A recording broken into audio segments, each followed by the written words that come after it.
The Metamorphosis, by Franz Kafka. Translated by Ian Johnston. Chapter 1. One morning, as Gregor Samsa was waking up from anxious dreams, he discovered that in bed he had been changed into a monstrous, verminous bug. He lay on his armour-hard back, and saw, as he lifted his head up a little, his brown, arched abdomen divided up into rigid, bow-like sections. From this height the blanket, just about ready to slide off completely, could hardly stay in place. His numerous legs, pitifully thin in comparison to the rest of his circumference, flickered helplessly before his eyes. "What's happened to me?" he thought. It was no dream. His room, a proper room for a human being, only somewhat too small, lay quietly between the four well-known walls. Above the table, on which an unpacked collection of sample cloth goods was spread out (Samsa was a travelling salesman), hung the picture which he had cut out of an illustrated magazine a little while ago and set in a pretty gilt frame. It was a picture of a woman with a fur hat and a fur boa. She sat erect there, lifting up in the direction of the viewer a solid fur muff, into which her entire forearm had disappeared. Gregor's glance then turned to the window. The dreary weather, the raindrops were falling audibly down on the metal window-ledge, made him quite melancholy. "Why don't I keep sleeping for a little while longer and forget all this foolishness?" he thought. But this was entirely impractical, for he was used to sleeping on his right side, and in his present state he couldn't get himself into this position. No matter how hard he threw himself onto his right side, he always rolled again onto his back. He must have tried it 100 times, closing his eyes so that he would not have to see the wriggling legs, and gave up only when he began to feel a light, dull pain in his side which he had never felt before. "Oh, God!" he thought, "what a demanding job I've chosen! Day in, day out on the road. The stresses of selling are much greater than the work going on at head office, and in addition to that, I have to cope with the problems of travelling, the worries about train connections, irregular bad food, temporary and constantly changing human relationships, which never come from the heart. To hell with it all!" He felt a slight itching on the top of his abdomen. He slowly pushed himself onto his back closer to the bedpost, so that he could lift his head more easily, found the itchy part, which was entirely covered with small white spots. He did not know what to make of them, and wanted to feel the place with a leg, but he retracted it immediately, for the contact felt like a cold shower all over him. He slid back into his earlier position. "This getting up early," he thought, "makes a man quite idiotic. A man must have his sleep. Other travelling salesmen live like harem women. For instance, when I come back to the inn during the course of the morning to write up the necessary orders, these gentlemen are just sitting down to breakfast. If I were to try that with my boss, I'd be thrown out on the spot. Still, who knows whether that mightn't be really good for me? If I didn't hold back for my parents' sake, I'd have quit ages ago. I would have gone to the boss and told him just what I think from the bottom of my heart. He would have fallen right off his desk. How weird it is to sit up at that desk and talk down to the employee from way up there. The boss has trouble hearing, so the employee has to step up quite close to him. Anyway, I haven't completely given up that hope yet. Once I've got together the money to pay off my parents' debt to him, that should take another 5 or 6 years, I'll do it for sure. Then I'll make the big break. In any case, right now I have to get up. My train leaves at 5 o'clock. He looked over at the alarm clock, ticking away by the chest of drawers. Good God! he thought. It was 6:30, and the hands were going quietly on. It was past the half-hour, already nearly 1:45. Could the alarm have failed to ring? One saw from the bed that it was properly set for 4 o'clock. Certainly it had rung. Yes, but Was it possible to sleep through that noise which made the furniture shake? Now, it's true he'd slept quietly, but evidently he'd slept all the more deeply. Still, what should he do now? The next train left at 7 o'clock. To catch that one, he would have to go in a mad rush. The sample collection wasn't packed up yet, and he really didn't feel particularly fresh and active. And even if he caught the train, there was no avoiding a blow-up with the boss, because the firm's errand-boy would have waited for the 5 o'clock train and reported the news of his absence long ago. He was the boss's minion, without backbone or intelligence. Well, then, what if he reported in sick? But that would be extremely embarrassing and suspicious, because during his 5 years' service Gregor hadn't been sick even once. The boss would certainly come with the doctor from the health insurance company, and would reproach his parents for their lazy son, and cut short all objections with the insurance doctor's comments. For him, everyone was completely healthy, but really lazy about work. And besides, would the doctor in this case be totally wrong? Apart from a really excessive drowsiness after the long sleep, Gregor, in fact, felt quite well, and even had a really strong appetite. As he was thinking all this over in the greatest haste, without being able to make the decision to get out of bed, the alarm clock was indicating exactly 7:15, there was a cautious knock on the door by the head of the bed. "Gregor," a voice called. It was his mother. "It's 7:15. Don't you want to be on your way?" The soft voice. Gregor was startled when he heard his voice answering. It was clearly and unmistakably his earlier voice, but in it was intermingled, as if from below, an irrepressibly painful squeaking, which left the words positively distinct only in the first moment, and distorted them in the reverberation, so that one didn't know if one had heard correctly. Gregor wanted to answer in detail and explain everything, but in these circumstances he confined himself to saying, "Yes, thank you, Mother. I'm getting up right away." Because of the wooden door, the change in Gregor's voice was not really noticeable outside, so his mother calmed down with this explanation and shuffled off. However, as a result of the short conversation, the other family members became aware that Gregor was unexpectedly still at home, and already his father was knocking on one side door, weakly, but with his fist. "Gregor! Gregor!" he called out. "What's going on?" And after a short while he urged him on again in a deeper voice. "Gregor! Gregor!" At the other side door, however, his sister knocked lightly. "Gregor, are you all right? Do you need anything?" Gregor directed answers in both directions.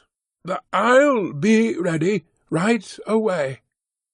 He made an effort with the most careful articulation, and by inserting long pauses between the individual words, to remove everything remarkable from his voice. His father turned back to his breakfast. However, the sister whispered, "Gregor, open the door, I beg you." Gregor had no intention of opening the door, but congratulated himself on his precaution, acquired from travelling, of locking all doors during the night, even at home.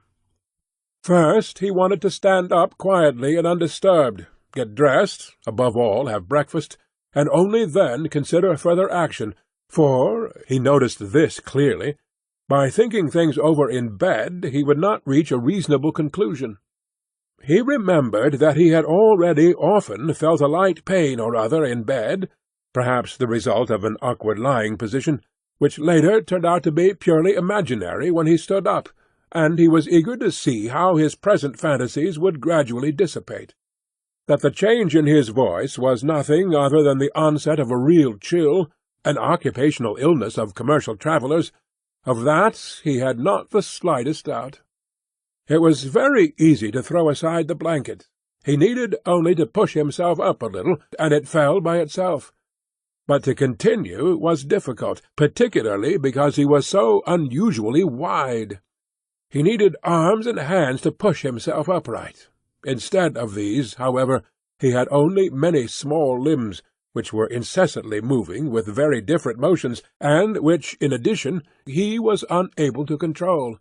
If he wanted to bend one of them, then it was the first to extend itself, and if he finally succeeded doing what he wanted with this limb, in the meantime all the others, as if left free, moved around in an excessively painful agitation. "But I must not stay in bed uselessly," said Gregor to himself. At first he wanted to get out of bed with the lower part of his body, which, by the way, he had not yet looked at, and which he also couldn't picture clearly, proved itself too difficult to move. The attempt went so slowly. When, having become almost frantic, he finally hurled himself forward with all his force, and without thinking, he chose his direction incorrectly, and he hit the lower bedpost hard. The violent pain he felt revealed to him that the lower part of his body was at the moment probably the most sensitive. Thus he tried to get his upper body out of bed first, and turned his head carefully toward the edge of the bed. He managed to do this easily, and in spite of its width and weight, his body mass at last slowly followed the turning of his head. But as he finally raised his head outside the bed in the open air, he became anxious about moving forward any further in this manner, for if he allowed himself eventually to fall by this process, it would take a miracle to prevent his head from getting injured, and at all costs he must not lose consciousness right now. He preferred to remain in bed. However, after a similar effort, while he lay there again, sighing as before, and once again saw his small limbs fighting one another, if anything worse than earlier, and didn't see any chance of imposing quiet and order on this arbitrary movement, he told himself again that he couldn't possibly remain in bed, and that it might be the most reasonable thing to sacrifice everything, if there was even the slightest hope of getting himself out of bed in the process. At the same moment, however, he didn't forget to remind himself from time to time of the fact that calm, indeed the calmest, reflection might be better than the most confused decisions. At such moments he directed his gaze as precisely as he could toward the window, but, unfortunately, there was little confident cheer to be had from a glance at the morning mist, which concealed even the other side of the narrow street. "It's already 7 o'clock," he told himself at the last striking of the alarm clock. "Already 7 o'clock, and still such a fog." And for a little while longer he lay quietly with weak breathing, as if perhaps waiting for normal and natural conditions to re-emerge out of the complete stillness. But then he said to himself, "Before it strikes 7:15, whatever happens, I must be completely out of bed. Besides, by then someone from the office will arrive to inquire about me, because the office will open before 7 o'clock."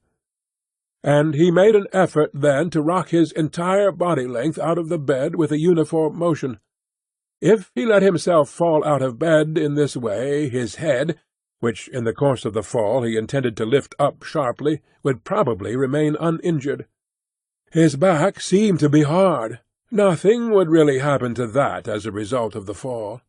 His greatest reservation was a worry about the loud noise which the fall must create, and which presumably would arouse, if not fright, then at least concern on the other side of all the doors. However, it had to be tried. As Gregor was in the process of lifting himself half out of bed, the new method was more of a game than an effort, he needed only to rock with a constant rhythm, it struck him how easy all this would be if someone were to come to his aid. 2 strong people, he thought of his father and the servant-girl, would have been quite sufficient. They would have only had to push their arms under his arched back to get him out of the bed, to bend over with their load, and then merely to exercise patience and care that he completed the flip onto the floor, where his diminutive legs would then, he hoped, acquire a purpose. Now, quite apart from the fact that the doors were locked, should he really call out for help? In spite of all his distress, he was unable to suppress a smile at this idea.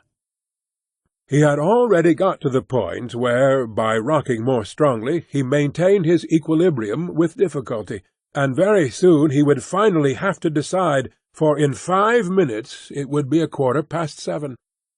Then there was a ring at the door of the apartment. "That's someone from the office," he told himself, and he almost froze, while his small limbs only danced around all the faster. For one moment everything remained still. "They aren't opening," Gregor said to himself, caught up in some absurd hope. But, of course, then, as usual, the servant-girl, with her firm tread, went to the door and opened it. Gregor needed to hear only the first word of the visitor's greeting to recognize immediately who it was. The manager himself. Why was Gregor the only one condemned to work in a firm where, at the slightest lapse, someone immediately attracted the greatest suspicion? Were all the employees then collectively, one and all, scoundrels?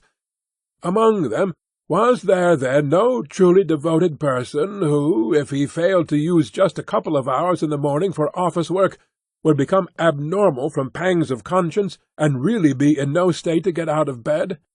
Was it really not enough to let an apprentice make inquiries, if such questioning was even necessary? Must the manager himself come, and, in the process, must it be demonstrated to the entire innocent family that the investigation of this suspicious circumstance could be entrusted only to the intelligence of the manager? And more as a consequence of the excited state into which this idea put Gregor than as a result of an actual decision, he swung himself with all his might out of the bed. There was a loud thud, but not a real crash. The fall was absorbed somewhat by the carpet, and, in addition, his back was more elastic than Gregor had thought. For that reason the dull noise was not quite so conspicuous, but he had not held his head up with sufficient care, and had hit it. He turned his head, irritated and in pain, and rubbed it on the carpet. "Something has fallen in there," said the manager in the next room on the left. Gregor tried to imagine to himself whether anything similar to what was happening to him today could also have happened at some point to the manager. At least one had to concede the possibility of such a thing. However, as if to give a rough answer to this question, the manager now, with a squeak of his polished boots, took a few determined steps in the next room. From the neighbouring room on the right the sister was whispering to inform Gregor. "Gregor, the manager is here." "I know," said Gregor to himself, but he did not make his voice loud enough so that his sister could hear. "Gregor," his father now said from the neighbouring room on the left, "Mr. Manager has come, and is asking why you have not left on the early train. We don't know what we should tell him. Besides, he also wants to speak to you personally. So please open the door.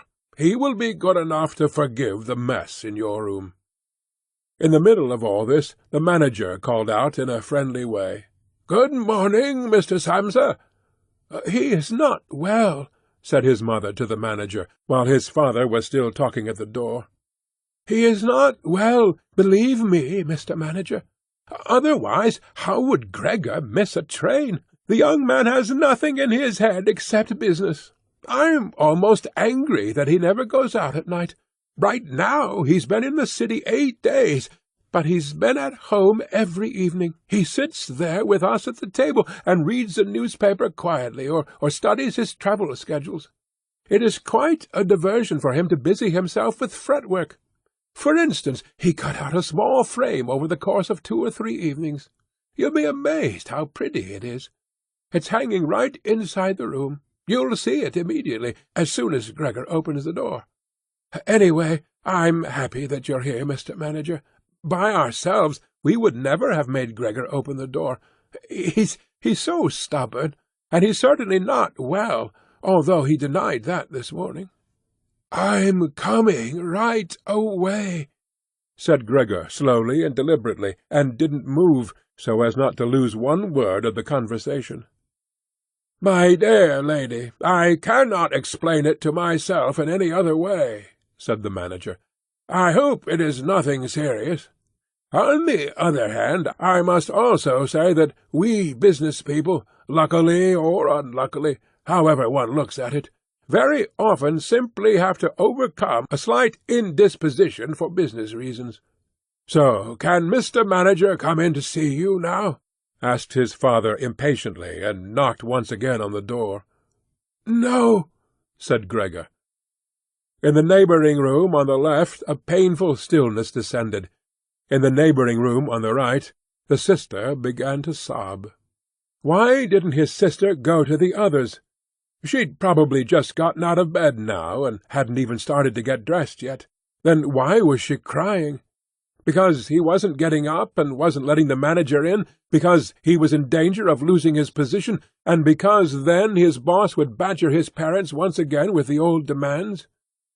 Those were probably unnecessary worries right now. Gregor was still here, and wasn't thinking at all about abandoning his family. At the moment he was lying right there on the carpet, and no one who knew about his condition would have seriously demanded that he let the manager in. But Gregor wouldn't be casually dismissed right away because of this small discourtesy, for which he would find an easy and suitable excuse later on. It seemed to Gregor that it might be far more reasonable to leave him in peace at the moment, instead of disturbing him with crying and conversation. But it was the very uncertainty which distressed the others and excused their behaviour. "Mr. Samsa!" the manager was now shouting, his voice raised. "What's the matter? You are barricading yourself in your room. Answer with only a yes and a no.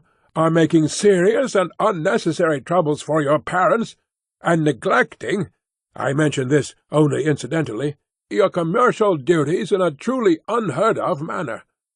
I am speaking here in the name of your parents and your employer, and I am requesting you, in all seriousness, for an immediate and clear explanation. I am amazed. I thought I knew you as a calm, reasonable person, and now you appear suddenly to want to start parading around in weird moods. The chief indicated to me earlier this very day a possible explanation for your neglect. It concerned the collection of cash entrusted to you a short while ago. But, in truth, I almost gave him my word of honour that this explanation could not be correct. However, now I see here your unimaginable pig-headedness, and I am totally losing any desire to speak up for you in the slightest. And your position is not at all the most secure. Originally I intended to mention all this to you privately, but since you are letting me waste my time here uselessly, I don't know why the matter shouldn't come to the attention of your parents. Your productivity has also been very unsatisfactory recently. Of course, it's not the time of year to conduct exceptional business, we recognize that, but a time of year for conducting no business? There is no such thing at all, Mr. Samsa, and such a thing must never be." "But, Mr. Manager," called Gregor, beside himself, and in his agitation forgetting everything else, "I'm opening the door immediately, this very moment. A slight indisposition, a dizzy spell, has prevented me from getting up. I'm still lying in bed right now, but I'm quite refreshed once again. I'm in the midst of getting out of bed. Just have patience for a short moment. Things are not going as well as I thought, but things are all right. How suddenly this can overcome someone! Only yesterday evening everything was fine with me. My parents certainly know that. Actually, just yesterday evening I had a small premonition. People must have seen that in me. Why have I not reported that to the office? But people always think that they'll get over sickness without having to stay at home. Mr. Manager, take it easy on my parents. There is really no basis for the criticisms which you are now making against me, and really nobody has said a word to me about it. Perhaps you have not read the latest orders which I shipped. Besides, now I'm setting out on my trip on the 8 o'clock train. The few hours' rest have made me stronger. Mr. Manager, do not stay. I will be at the office in person right away. Please have the goodness to say that, and to convey my respects to the chief." While Gregor was quickly blurting all this out, hardly aware of what he was saying, he had moved close to the chest of drawers without effort, probably as a result of the practice he had already had in bed, and now he was trying to raise himself up on it. Actually, he wanted to open the door. He really wanted to let himself be seen by and to speak with the manager. He was keen to witness what the others now asking about him would say when they saw him. If they were startled, then Gregor had no more responsibility and could be calm. But if they accepted everything quietly, then he would have no reason to get excited, and, if he got a move on, could really be at the station around 8 o'clock. At first he slid down a few times on the smooth chest of drawers, but at last he gave himself a final swing, and stood upright there. He was no longer at all aware of the pains in his lower body, no matter how they might still sting. Now he let himself fall against the back of a near-by chair, on the edge of which he braced himself with his thin limbs. By doing this he gained control over himself, and kept quiet, for he could now hear the manager. "Did you understand a single word?" the manager asked the parents. "Is he playing the fool with us?" "For God's sake!" cried the mother, already in tears. "Perhaps he's very ill, and we're upsetting him. Greta! Greta!" she yelled at that point. "Mother?" called the sister from the other side. They were making themselves understood through Gregor's room. "You must go to the doctor right away. Gregor is sick. Hurry to the doctor. Have you heard Gregor speak yet?" "That was an animal's voice," said the manager, remarkably quietly in comparison to the mother's cries. "Anna! Anna!" yelled the father through the hall into the kitchen, clapping his hands. "Fetch a locksmith right away."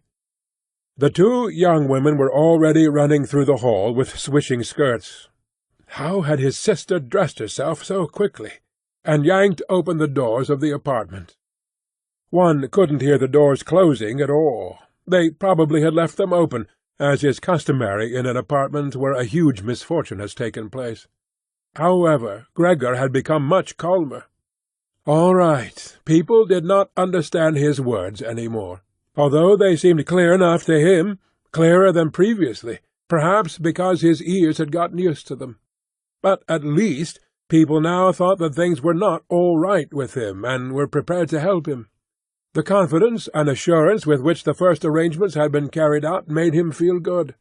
He felt himself included once again in the circle of humanity, and was expecting from both the doctor and the locksmith, without differentiating between them with any real precision, splendid and surprising results.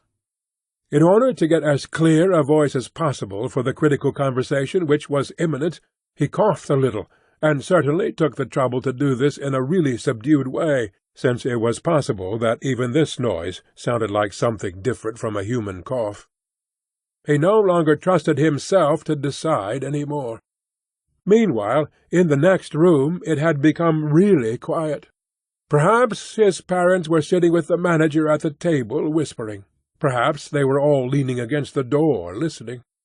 Gregor pushed himself slowly towards the door, with the help of the easy-chair, let go of it there, threw himself against the door, held himself upright against it, the balls of his tiny limbs had a little sticky stuff on them, and rested there momentarily from his exertion.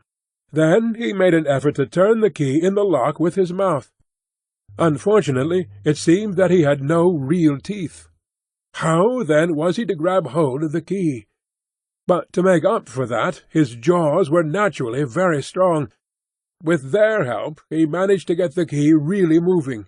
He didn't notice that he was obviously inflicting some damage on himself, for a brown fluid came out of his mouth, flowed over the key, and dripped onto the floor. "Just listen for a moment," said the manager in the next room. "He's turning the key." For Gregor that was a great encouragement. But they all should have called out to him, including his father and mother. "Come on, Gregor! They should have shouted, "Keep going! Keep working on the lock!" Imagining that all his efforts were being followed with suspense, he bit down frantically on the key with all the force he could muster. As the key turned more, he danced around the lock. Now he was holding himself upright only with his mouth, and he had to hang on to the key, or then press it down with the whole weight of his body as necessary. The quite distinct click of the lock as it finally snapped really woke Gregor up. Breathing heavily, he said to himself, "So I didn't need the locksmith," and he set his head against the door-handle to open the door completely. Because he had to open the door in this way, it was already open very wide without him yet being really visible. He first had to turn himself slowly around the edge of the door, very carefully, of course, if he didn't want to fall awkwardly on his back right at the entrance into the room.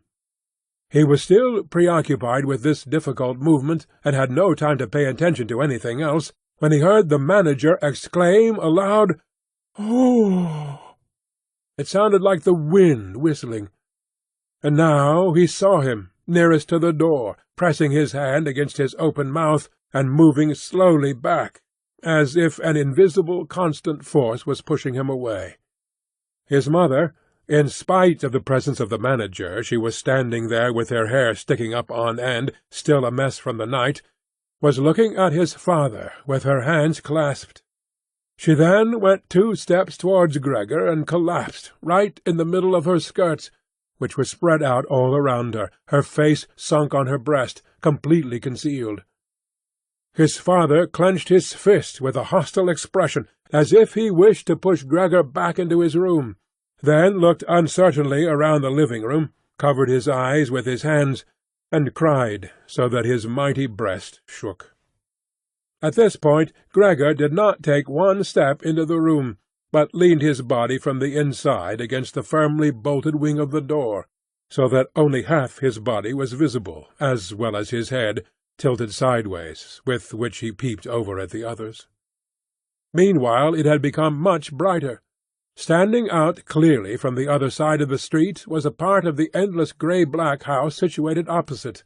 It was a hospital, with its severe regular windows breaking up the façade.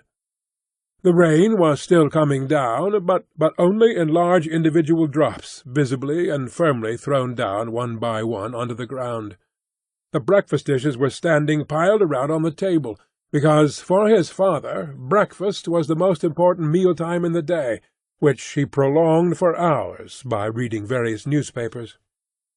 Directly across the opposite wall hung a photograph of Gregor from the time of his military service.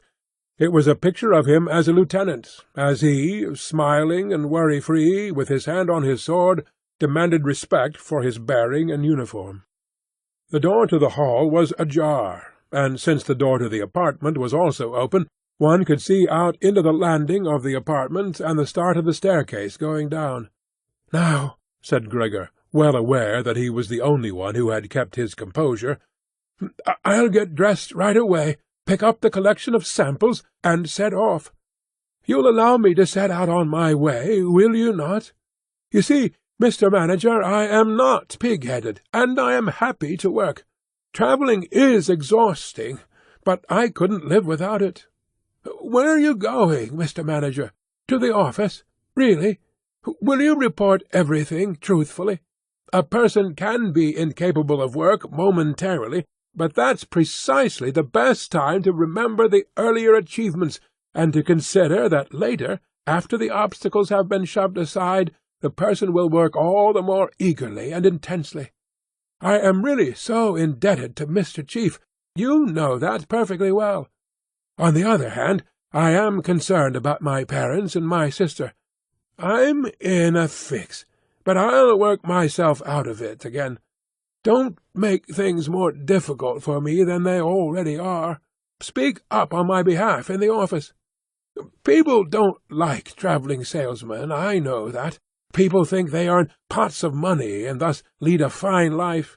People don't even have any special reason to think through this judgment more clearly. But you, Mr. Manager, you have a better perspective on what's involved than other people. Even, I tell you in total confidence, a better perspective than Mr. Chairman himself, who, in his capacity as the employer, may let his judgment make casual mistakes at the expense of an employee. You also know well enough that the travelling salesman who is outside the office almost the entire year can become so easily a victim of gossip, coincidences, and groundless complaints, against which it's impossible for him to defend himself, since, for the most part, he doesn't hear about them at all, and only then when he's exhausted after finishing a trip, and at home gets to feel in his own body the nasty consequences, which can't be thoroughly explored back to their origins. Mr. Manager, don't leave without speaking a word telling me that you'll at least concede that I'm a little in the right." But at Gregor's first words the manager had already turned away, and now he looked back at Gregor over his twitching shoulders with pursed lips. During Gregor's speech he was not still for a moment, but kept moving away towards the door, without taking his eyes off Gregor, but really gradually, as if there was a secret ban on leaving the room. He was already in the hall, and given the sudden movement with which he had finally pulled his foot out of the living-room, one could have believed that he had just burned the sole of his foot. In the hall, however, he stretched his right hand out away from his body towards the staircase, as if some truly supernatural relief was waiting for him there. Gregor realized that he must not under any circumstances allow the manager to go away in this frame of mind, especially if his position in the firm was not to be placed in the greatest danger. His parents did not understand all this very well. Over the long years they had developed the conviction that Gregor was set up for life in his firm, and, in addition, they had so much to do nowadays with their present troubles that all foresight was foreign to them. But Gregor had this foresight. The manager must be held back, calmed down, convinced, and finally won over. The future of Gregor and his family really depended on it. If only the sister had been there. She was clever. She had already cried while Gregor was still lying quietly on his back, and the manager, this friend of the lady's, would certainly let himself be guided by her. She would have closed the door to the apartment and talked him out of his fright in the hall. But the sister was not even there. Gregor must deal with it himself. Without thinking that as yet he didn't know anything about his present ability to move, and that his speech possibly, indeed probably, had once again not been understood, he left the wing of the door, pushed himself through the opening, and wanted to go over to the manager, who was already holding tight onto the handrail with both hands on the landing in a ridiculous way. But as he looked for something to hold on to, with a small scream Gregor immediately fell down onto his numerous little legs. Scarcely had this happened when he felt for the first time that morning a general physical well-being. The small limbs had firm floor under them. They obeyed perfectly, as he noticed to his joy, and strove to carry him forward in the direction he wanted. Right away he believed that the final amelioration of all his suffering was immediately at hand. But at the very moment when he lay on the floor, rocking in a restrained manner quite close and directly across from his mother, who had apparently totally sunk into herself, she suddenly sprang right up, with her arms spread far apart and her fingers extended, and cried out, "Help! For God's sake, help!" She held her head bowed down, as if she wanted to view Gregor better, but ran senselessly back, contradicting that gesture, forgetting that behind her stood the table with all the dishes on it. When she reached the table, she sat down heavily on it, as if absent-mindedly, and did not appear to notice at all that next to her coffee was pouring out onto the carpet in a full stream from the large overturned container. "Mother," said Gregor quietly, and looked over towards her. The manager momentarily had disappeared completely from his mind. At the sight of the flowing coffee, Gregor couldn't stop himself snapping his jaws in the air a few times. At that his mother screamed all over again, hurried from the table, and collapsed into the arms of his father, who was rushing towards her. But Gregor had no time now for his parents. The manager was already on the staircase. His chin level with the banister, the manager looked back for the last time. Gregor took an initial movement to catch up to him if possible, but the manager must have suspected something, because he made a leap down over a few stairs and disappeared, still shouting, "Oh!" The sound echoed throughout the entire stairwell. Now, unfortunately, this flight of the manager also seemed to bewilder his father completely. Earlier he had been relatively calm, for instead of running after the manager himself, or at least not hindering Gregor from his pursuit, with his right hand he grabbed hold of the manager's cane, which he had left behind with his hat and overcoat on a chair. With his left hand his father picked up a large newspaper from the table, and stamping his feet on the floor, he set out to drive Gregor back into his room by waving the cane and the newspaper. No request of Gregor's was of any use. No request would even be understood. No matter how willing he was to turn his head respectfully, his father just stomped all the harder with his feet.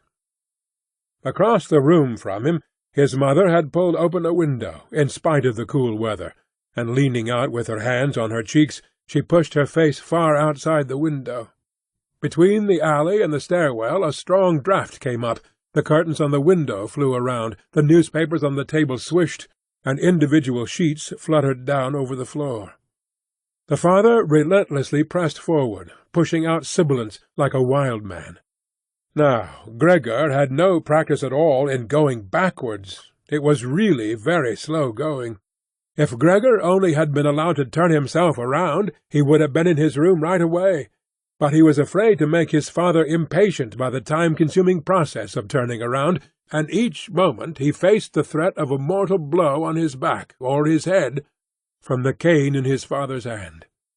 Finally, Gregor had no other option, for he noticed with horror that he did not understand yet how to maintain his direction going backwards, and so he began, amid constantly anxious sideways glances in his father's direction, to turn himself around as quickly as possible, although, in truth, this was only done very slowly.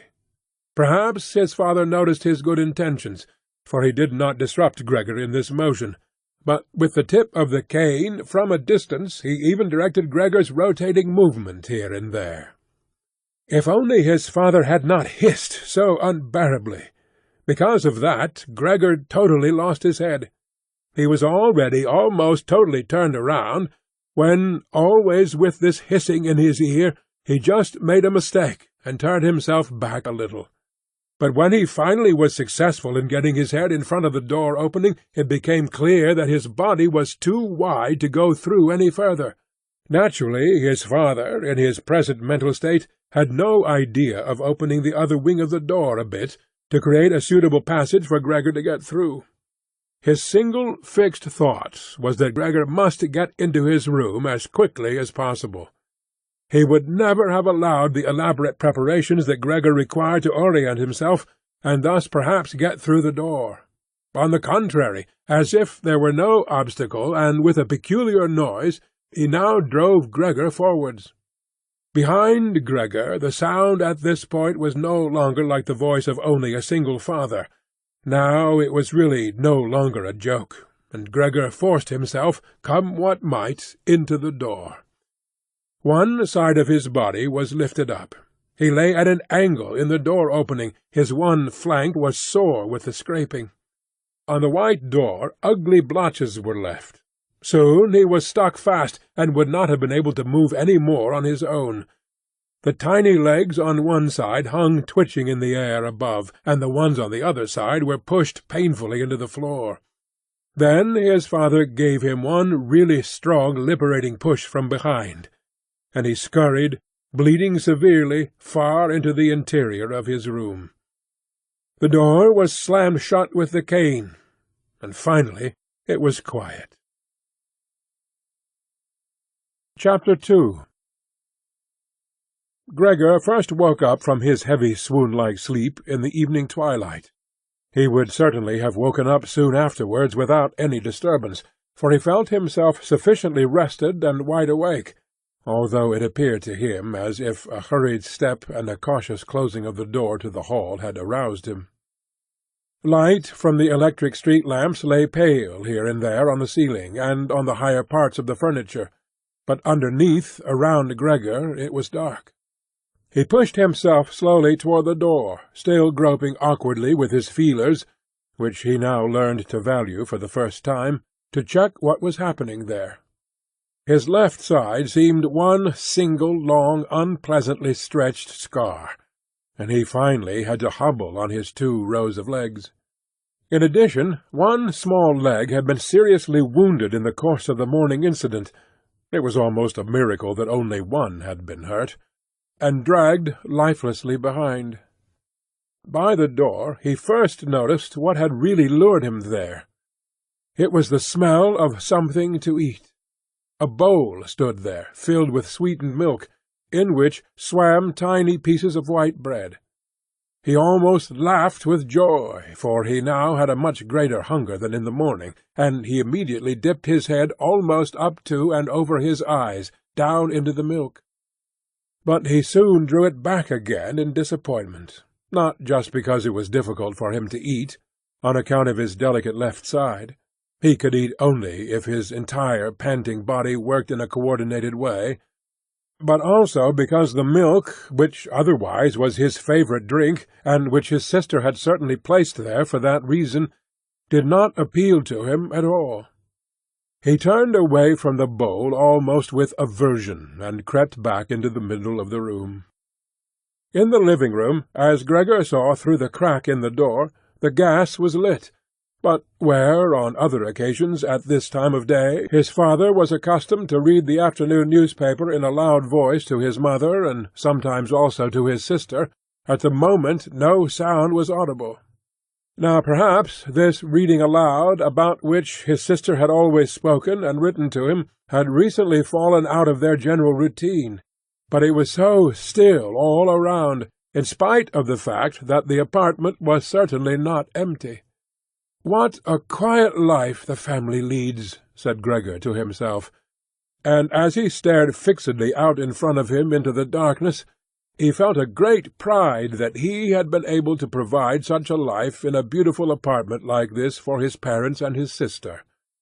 But how would things go if now all tranquillity, all prosperity, all contentment should come to a horrible end?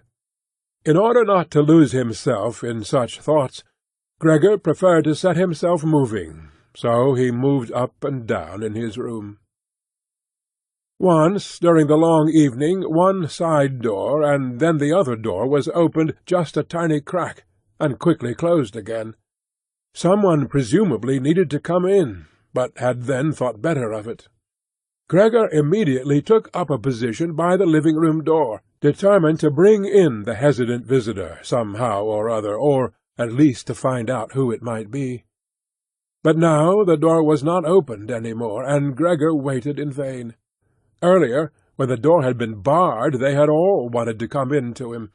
Now, when he had opened one door, and when the others had obviously been opened during the day, no one came any more, and the keys were stuck in the locks on the outside.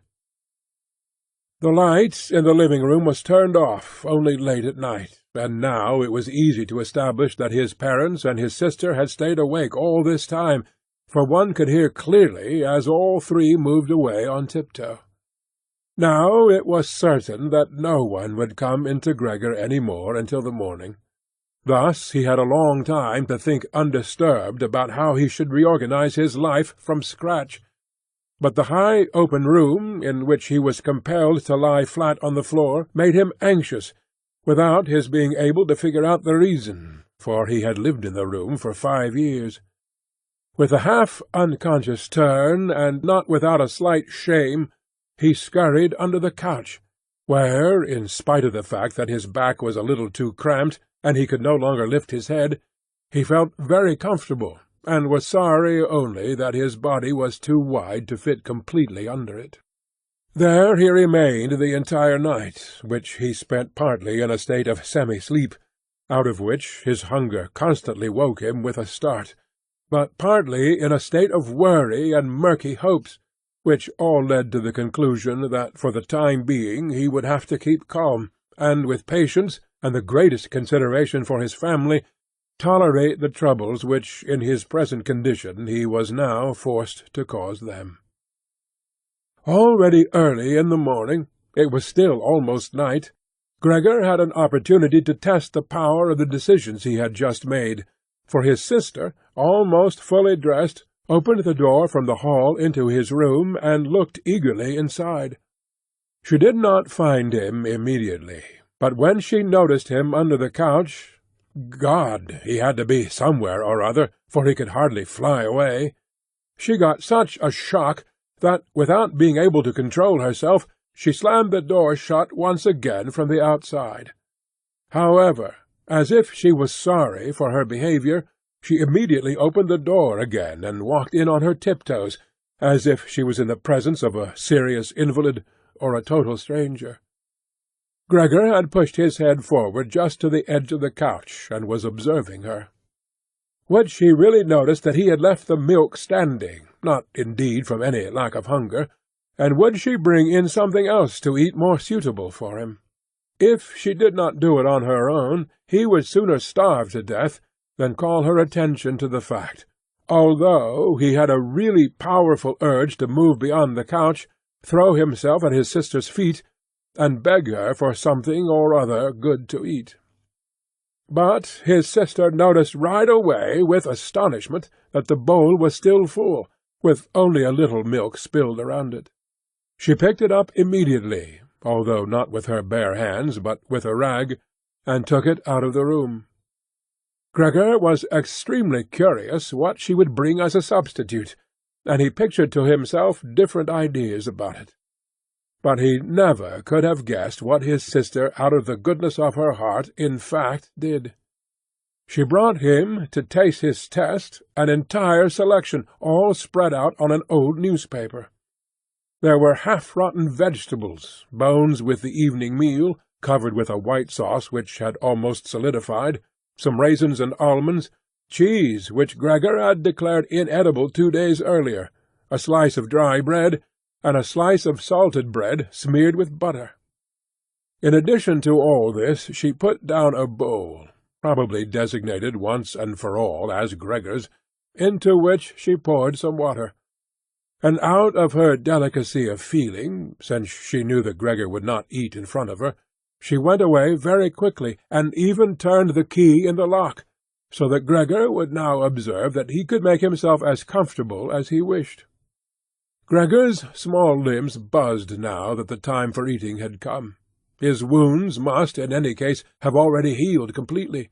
He felt no handicap on that score.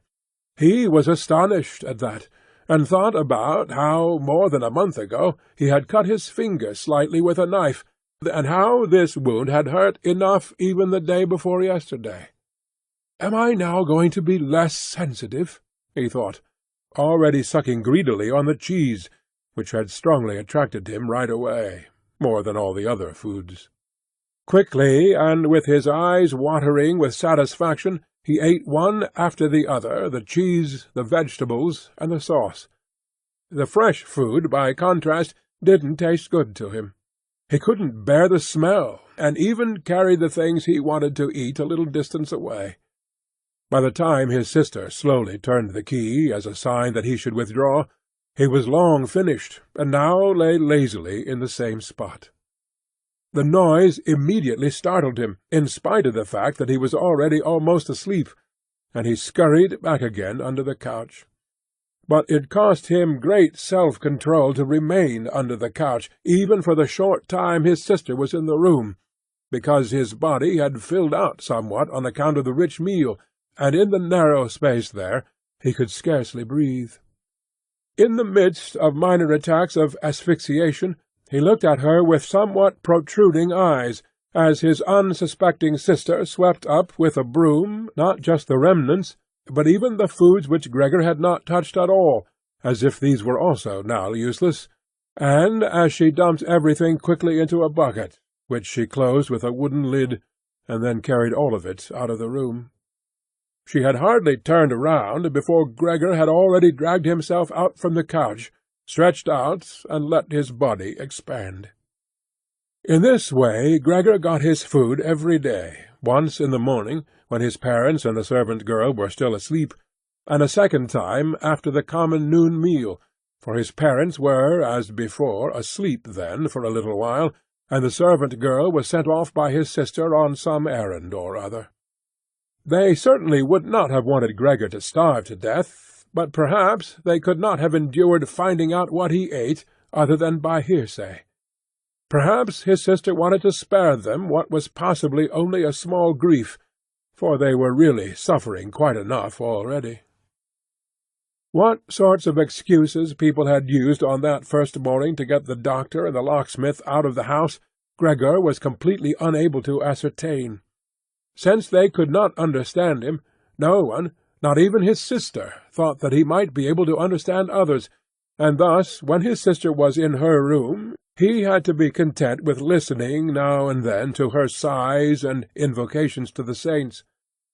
Only later, when she had grown somewhat accustomed to everything, naturally there could never be any talk of her growing completely accustomed to it, Gregor sometimes caught a comment which was intended to be friendly, or could be interpreted as such. "Well, to-day it tasted good to him," she said, if Gregor had really cleaned up what he had to eat, whereas, in the reverse situation, which gradually repeated itself more and more frequently, she used to say sadly, "Now everything has stopped again." But, while Gregor could get no new information directly, he did hear a good deal from the room next door, and as soon as he heard voices he scurried right away to the appropriate door and pressed his entire body against it. In the early days especially, there was no conversation which was not concerned with him in some way or other, even if only in secret. For 2 days at all meal-times discussions on that subject could be heard on how people should now behave, but they also talked about the same subject in the times between meals, for there were always at least 2 family members at home, since no one really wanted to remain in the house alone, and people could not under any circumstances leave the apartment completely empty. In addition, on the very first day the servant girl, it was not completely clear what and how much she knew about what had happened, on her knees had begged his mother to let her go immediately, and when she said good-bye about 15 minutes later, she thanked them for the dismissal with tears in her eyes, as if she was receiving the greatest favour which people had shown her there, and without any one demanding it from her, she swore a fearful oath not to betray any one, not even the slightest bit. Now his sister had to team up with his mother to do the cooking, although that didn't create much trouble, because people were eating almost nothing. Again and again Gregor listened as one of them vainly invited another one to eat, and received no answer other than, "Thank you, I've had enough," or something like that. And perhaps they had stopped having anything to drink, too. His sister often asked his father whether he wanted to have a beer, and gladly offered to fetch it herself, and when his father was silent, she said, in order to remove any reservations he might have, that she could send the caretaker's wife to get it. But then his father finally said a resounding "No," and nothing more would be spoken about it.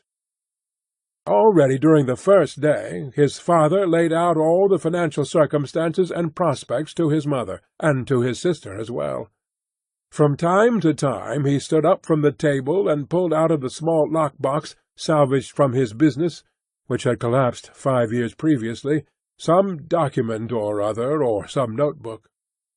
The sound was audible as he opened up the complicated lock, and after removing what he was looking for, locked it up again.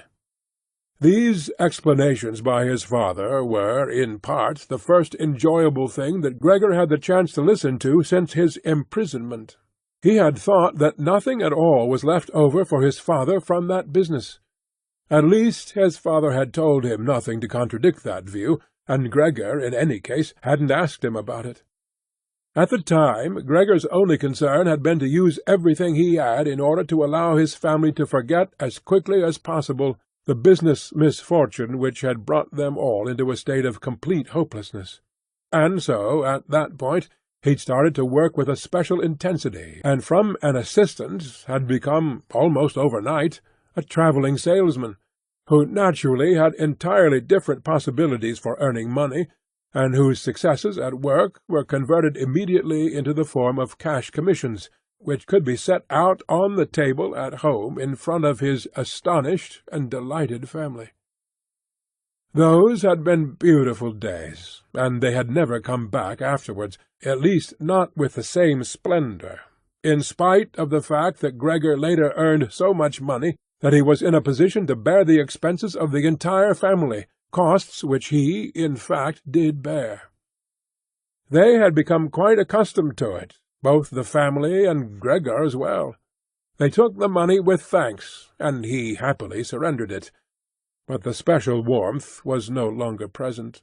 Only the sister had remained still close to Gregor, and it was his secret plan to send her next year to the conservatory, regardless of the great expense which that necessarily involved, and which would be made up in other ways. In contrast to Gregor, she loved music very much, and knew how to play the violin charmingly. Now and then, during Gregor's short stays in the city, the conservatory was mentioned in conversations with his sister, but always only as a beautiful dream, whose realization was unimaginable, and their parents never listened to these innocent expectations with pleasure. But Gregor thought about them with scrupulous consideration, and intended to explain the matter ceremoniously on Christmas Eve. In his present situation, such futile ideas went through his head, while he pushed himself right up against the door and listened.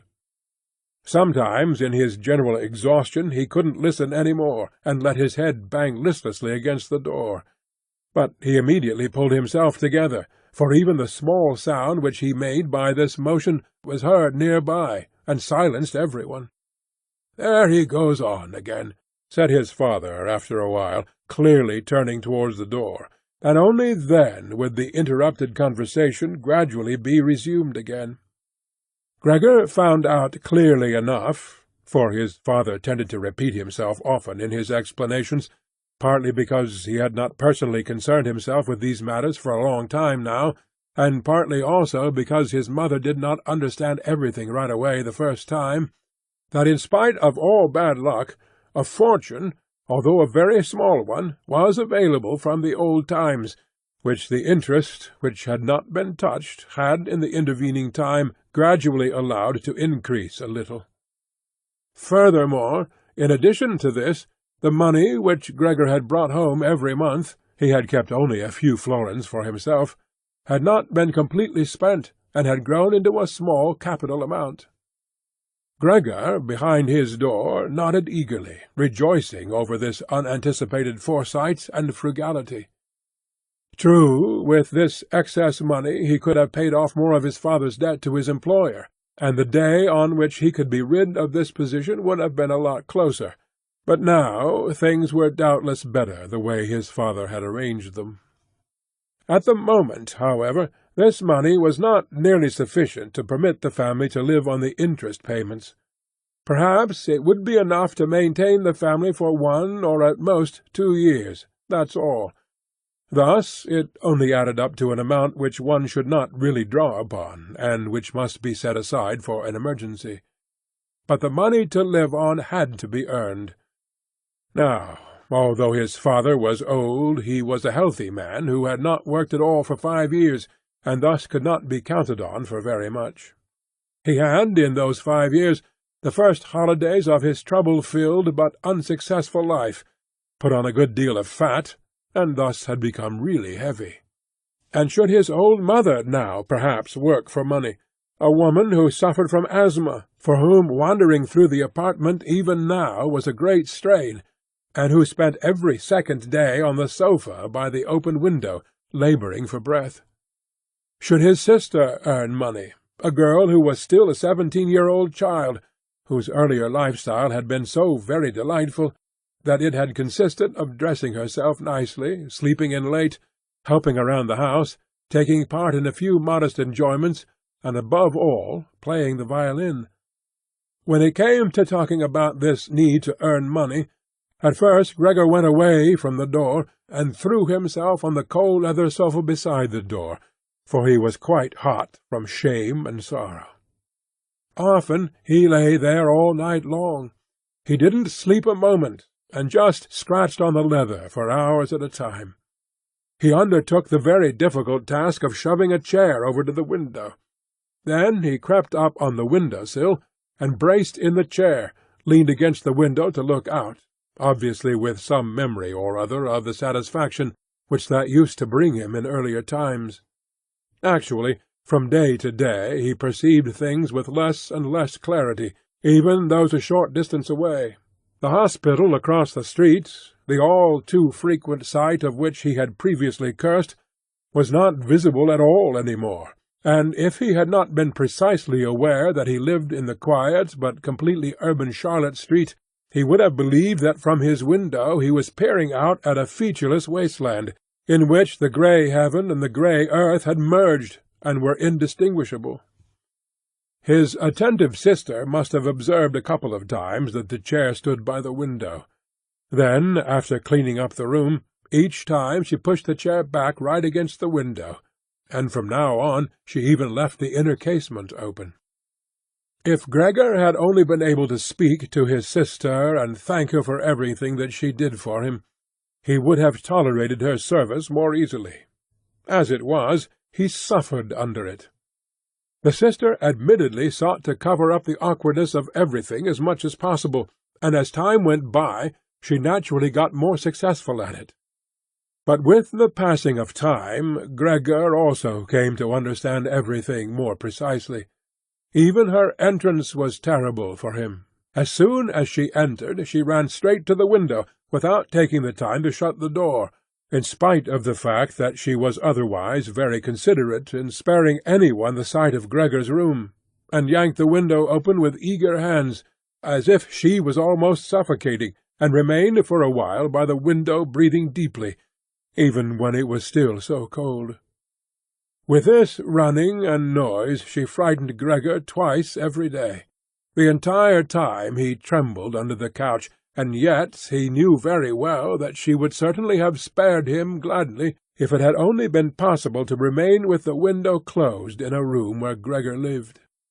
On one occasion, about 1 month had already gone by since Gregor's transformation, and there was now no particular reason any more for his sister to be startled at Gregor's appearance, she arrived a little earlier than usual, and came upon Gregor as he was still looking out the window, immobile and well-positioned to frighten someone. It would not have come as a surprise to Gregor if she had not come in, since his position was preventing her from opening the window immediately.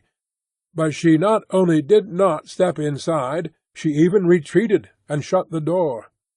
A stranger really might have concluded from this that Gregor had been lying in wait for her and wanted to bite her. Of course, Gregor immediately concealed himself under the couch, but he had to wait until the noon meal before his sister returned, and she seemed much less calm than usual. From this he realized that his appearance was still constantly intolerable to her, and must remain intolerable in future, and that she really had to exert a lot of self-control not to run away from a glimpse of only one small part of his body, which stuck out from under the couch. In order to spare her even this sight, one day he dragged the sheet on his back and onto the couch. This task took him 4 hours, and arranged it in such a way that he was now completely concealed, and his sister, even if she bent down, could not see him. If this sheet was not necessary as far as she was concerned, then she could remove it, for it was clear enough that Gregor could not derive any pleasure from isolating himself away so completely. But she left the sheet just as it was, and Gregor believed he even caught a look of gratitude when, on one occasion, he carefully lifted up the sheet a little with his head to check, as his sister took stock of the new arrangement. In the first 2 weeks his parents could not bring themselves to visit him, and he often heard how they fully acknowledged his sister's present work, whereas earlier They had often got annoyed at his sister, because she had seemed to them a somewhat useless young woman. However, now both his father and his mother often waited in front of Gregor's door while his sister cleaned up inside, and as soon as she came out she had to explain in detail how things looked in the room, what Gregor had eaten, how he had behaved this time, and whether perhaps a slight improvement was perceptible. In any event, his mother comparatively soon wanted to visit Gregor, but his father and his sister restrained her, at first with reasons which Gregor listened to very attentively, and which he completely endorsed. Later, however, they had to hold her back forcefully, and when she then cried, "Let me go to Gregor! He's my unlucky son! Don't you understand that I have to go to him?" Gregor then thought that perhaps it would be a good thing if his mother came in, not every day, of course, but maybe once a week. She understood everything much better than his sister, who, in spite of all her courage, was still a child, and, in the last analysis, had perhaps undertaken such a difficult task only out of childish recklessness. Gregor's wish to see his mother was soon realized. While during the day Gregor, out of consideration for his parents, did not want to show himself by the window, he couldn't crawl around very much on the few square meters of the floor. He found it difficult to bear lying quietly during the night, and soon eating no longer gave him the slightest pleasure. So, for diversion, he acquired the habit of crawling back and forth across the walls and ceiling. He was especially fond of hanging from the ceiling. The experience was quite different from lying on the floor. It was easier to breathe. A slight vibration went through his body, and in the midst of the almost happy amusement which Gregor found up there, it could happen that, to his own surprise, he let go and hit the floor. However, now he naturally controlled his body quite differently, and he did not injure himself in such a great fall. His sister noticed immediately the new amusement which Gregor had found for himself, for as he crept around he left behind here and there traces of his sticky stuff, and so she got the idea of making Gregor's creeping around as easy as possible, and thus of removing the furniture which got in the way, especially the chest of drawers and the writing-desk. But she was in no position to do this by herself. She did not dare to ask her father to help, and the servant-girl would certainly not have assisted her, for although this girl, about 16 years old, had courageously remained since the dismissal of the previous cook, she had begged for the privilege of being allowed to stay permanently confined to the kitchen, and of having to open the door only in answer to a special summons.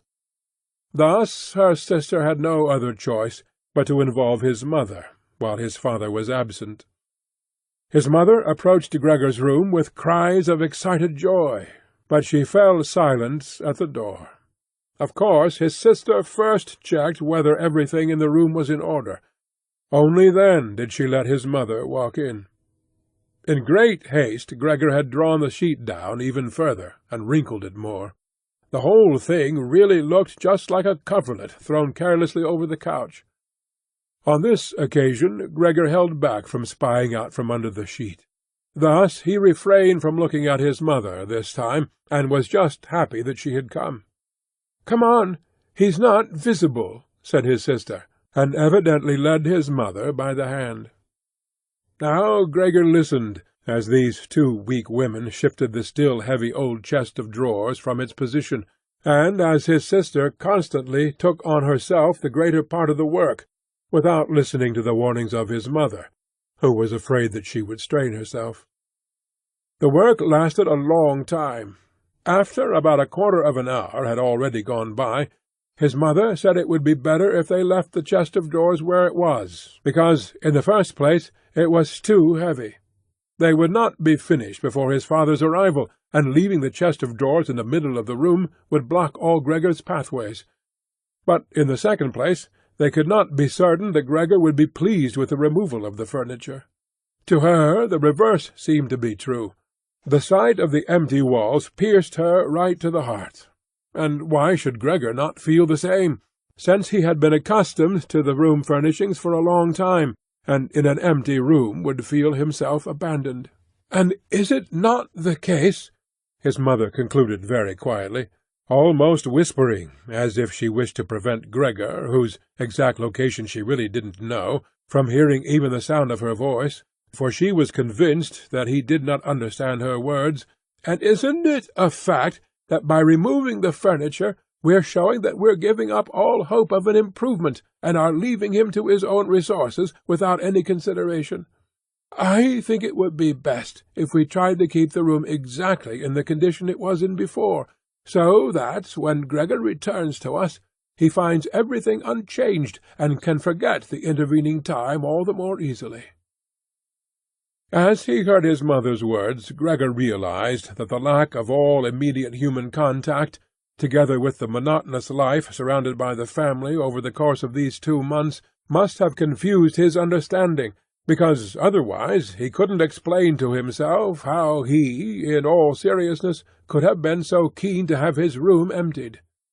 Was he really eager to let the warm room, comfortably furnished with pieces he had inherited, be turned into a cavern in which he would, of course, then be able to crawl about in all directions without disturbance, but at the same time with a quick and complete forgetting of his human past as well? Was he then at this point already on the verge of forgetting, and was it only the voice of his mother, which he had not heard for a long time, that aroused him? Nothing was to be removed, everything must remain.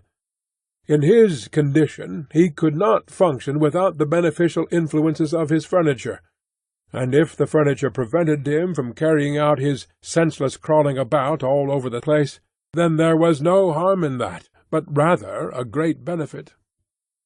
But his sister unfortunately thought otherwise. She had grown accustomed, certainly not without justification, so far as the discussion of matters concerning Gregor was concerned, to act as a special expert with respect to their parents, and so how the mother's advice was for his sister sufficient reason to insist on the removal, not only of the chest of drawers and the writing-desk, which were the only items she had thought about at first, but also of all the furniture, with the exception of the indispensable couch. Of course, it was not only childish defiance and her recent very unexpected and hard-won self-confidence which led her to this demand. She had also actually observed that Gregor needed a great deal of room to creep about. The furniture, on the other hand, as far as one could see, was not of the slightest use. But perhaps the enthusiastic sensibility of young women of her age also played a role. This feeling sought release at every opportunity, and with it Greta now felt tempted to want to make Gregor's situation even more terrifying, so that then she would be able to do even more for him than now. For surely no one except Greta would ever trust themselves to enter a room in which Gregor ruled the empty walls all by himself, and so she did not let herself be dissuaded from her decision by her mother, who in this room seemed uncertain of herself in her sheer agitation, and soon kept quiet, helping his sister with all her energy to get the chest of drawers out of the room. Now Gregor could still do without the chest of drawers if need be, but the writing-desk really had to stay, and scarcely had the women left the room with the chest of drawers, groaning as they pushed it, when Gregor stuck his head out from under the sofa to take a look how he could intervene cautiously and with as much consideration as possible. But unfortunately it was his mother who came back into the room first, while Greta had her arms wrapped around the chest of drawers in the next room, and was rocking it back and forth by herself, without moving it from its position. His mother was not used to the sight of Gregor. He could have made her ill, and so, frightened, Gregor scurried backwards right to the other end of the sofa, but he could no longer prevent the sheet from moving forward a little. That was enough to catch his mother's attention. She came to a halt, stood still for a moment, and then went back to Greta. Although Gregor kept repeating to himself over and over that really nothing unusual was going on, that only a few pieces of furniture were being rearranged, he soon had to admit to himself that the movements of the women to and fro, their quiet conversations, and the scratching of the furniture on the floor affected him like a great swollen commotion on all sides, and so firmly was he pulling in his head and legs and pressing his body into the floor, he had to tell himself unequivocally that he wouldn't be able to endure all this much longer.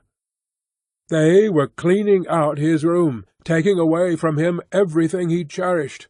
They had already dragged out the chest of drawers in which the fret saw and other tools were kept, and they were now loosening the writing-desk, which was fixed tight to the floor, the desk in which he, as a business student, a school student, indeed even as an elementary school student, had written out his assignments.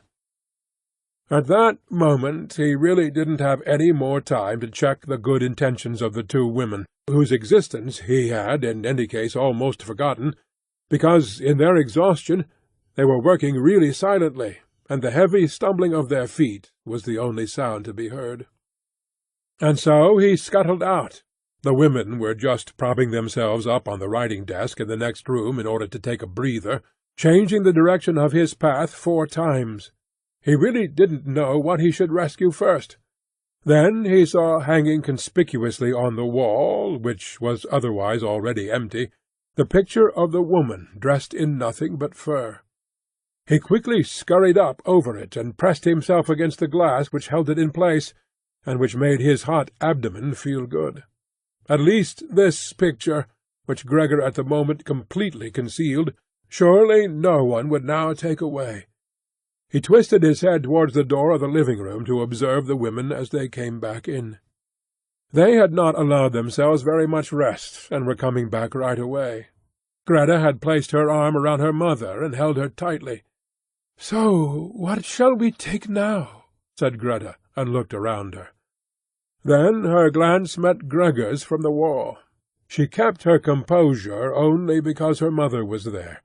She bent her face towards her mother in order to prevent her from looking around, and said, although in a trembling voice and too quickly, "Come, wouldn't it be better to go back to the living-room for just another moment?" Greta's purpose was clear to Gregor. She wanted to bring his mother to a safe place, and then chase him down from the wall. Well, let her just try. He squatted on his picture, and did not hand it over. He would sooner spring into Greta's face, but Greta's words had immediately made the mother very uneasy. She walked to the side, caught sight of the enormous brown splotch on the flowered wallpaper, and before she became truly aware that what she was looking at was Gregor, screamed out in a high-pitched, raw voice, "Oh, God!" and fell with outstretched arms, as if she was surrendering everything, down onto the couch, and lay there motionless. "Gregor, you—" cried out his sister, with a raised fist and an urgent glare. Since his transformation, these were the first words which she had directed right at him. She ran into the room next door to bring some spirits or other with which she could revive her mother from her fainting spell. Gregor wanted to help as well. There was time enough to save the picture, but he was stuck fast on the glass, and had to tear himself loose forcefully.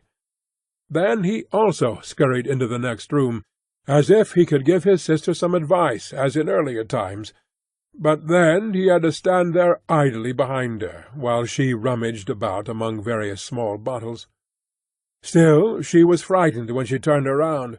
A bottle fell onto the floor and shattered. A splinter of glass wounded Gregor in the face. Some corrosive medicine or other dripped over him.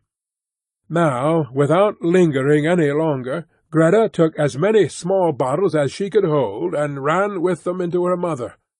She slammed the door shut with her foot. Gregor was now shut off from his mother, who was perhaps near death, thanks to him. He could not open the door, and he did not want to chase away his sister, who had to remain with her mother. At this point he had nothing to do but wait, and, overwhelmed with self-reproach and worry, he began to creep and crawl over everything, walls, furniture, and ceiling. Finally, in his despair, as the entire room started to spin around him, he fell into the middle of a large table. A short time elapsed. Gregor lay there limply. All around was still. Perhaps that was a good sign. Then there was a ring at the door. The servant girl was naturally shut up in her kitchen, and therefore Greta had to go to open the door. The father had arrived. "Gregor, what's happened?" were his first words.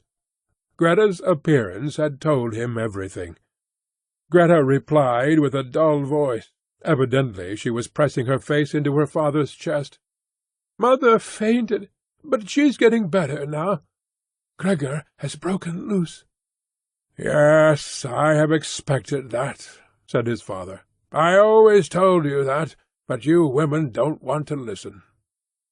It was clear to Gregor that his father had badly misunderstood Greta's short message, and was assuming that Gregor had committed some violent crime or other. Thus Gregor now had to find his father to calm him down, for he had neither the time nor the ability to explain things to him, and so he rushed away to the door of his room, and pushed himself against it, so that his father could see right away, as he entered from the hall, that Gregor fully intended to return at once to his room, that it was not necessary to drive him back, but that one only needed to open the door, and he would disappear immediately. But his father was not in the mood to observe such niceties. "Ah!"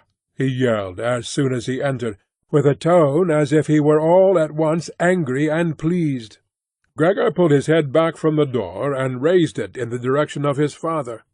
He had not really pictured his father as he now stood there.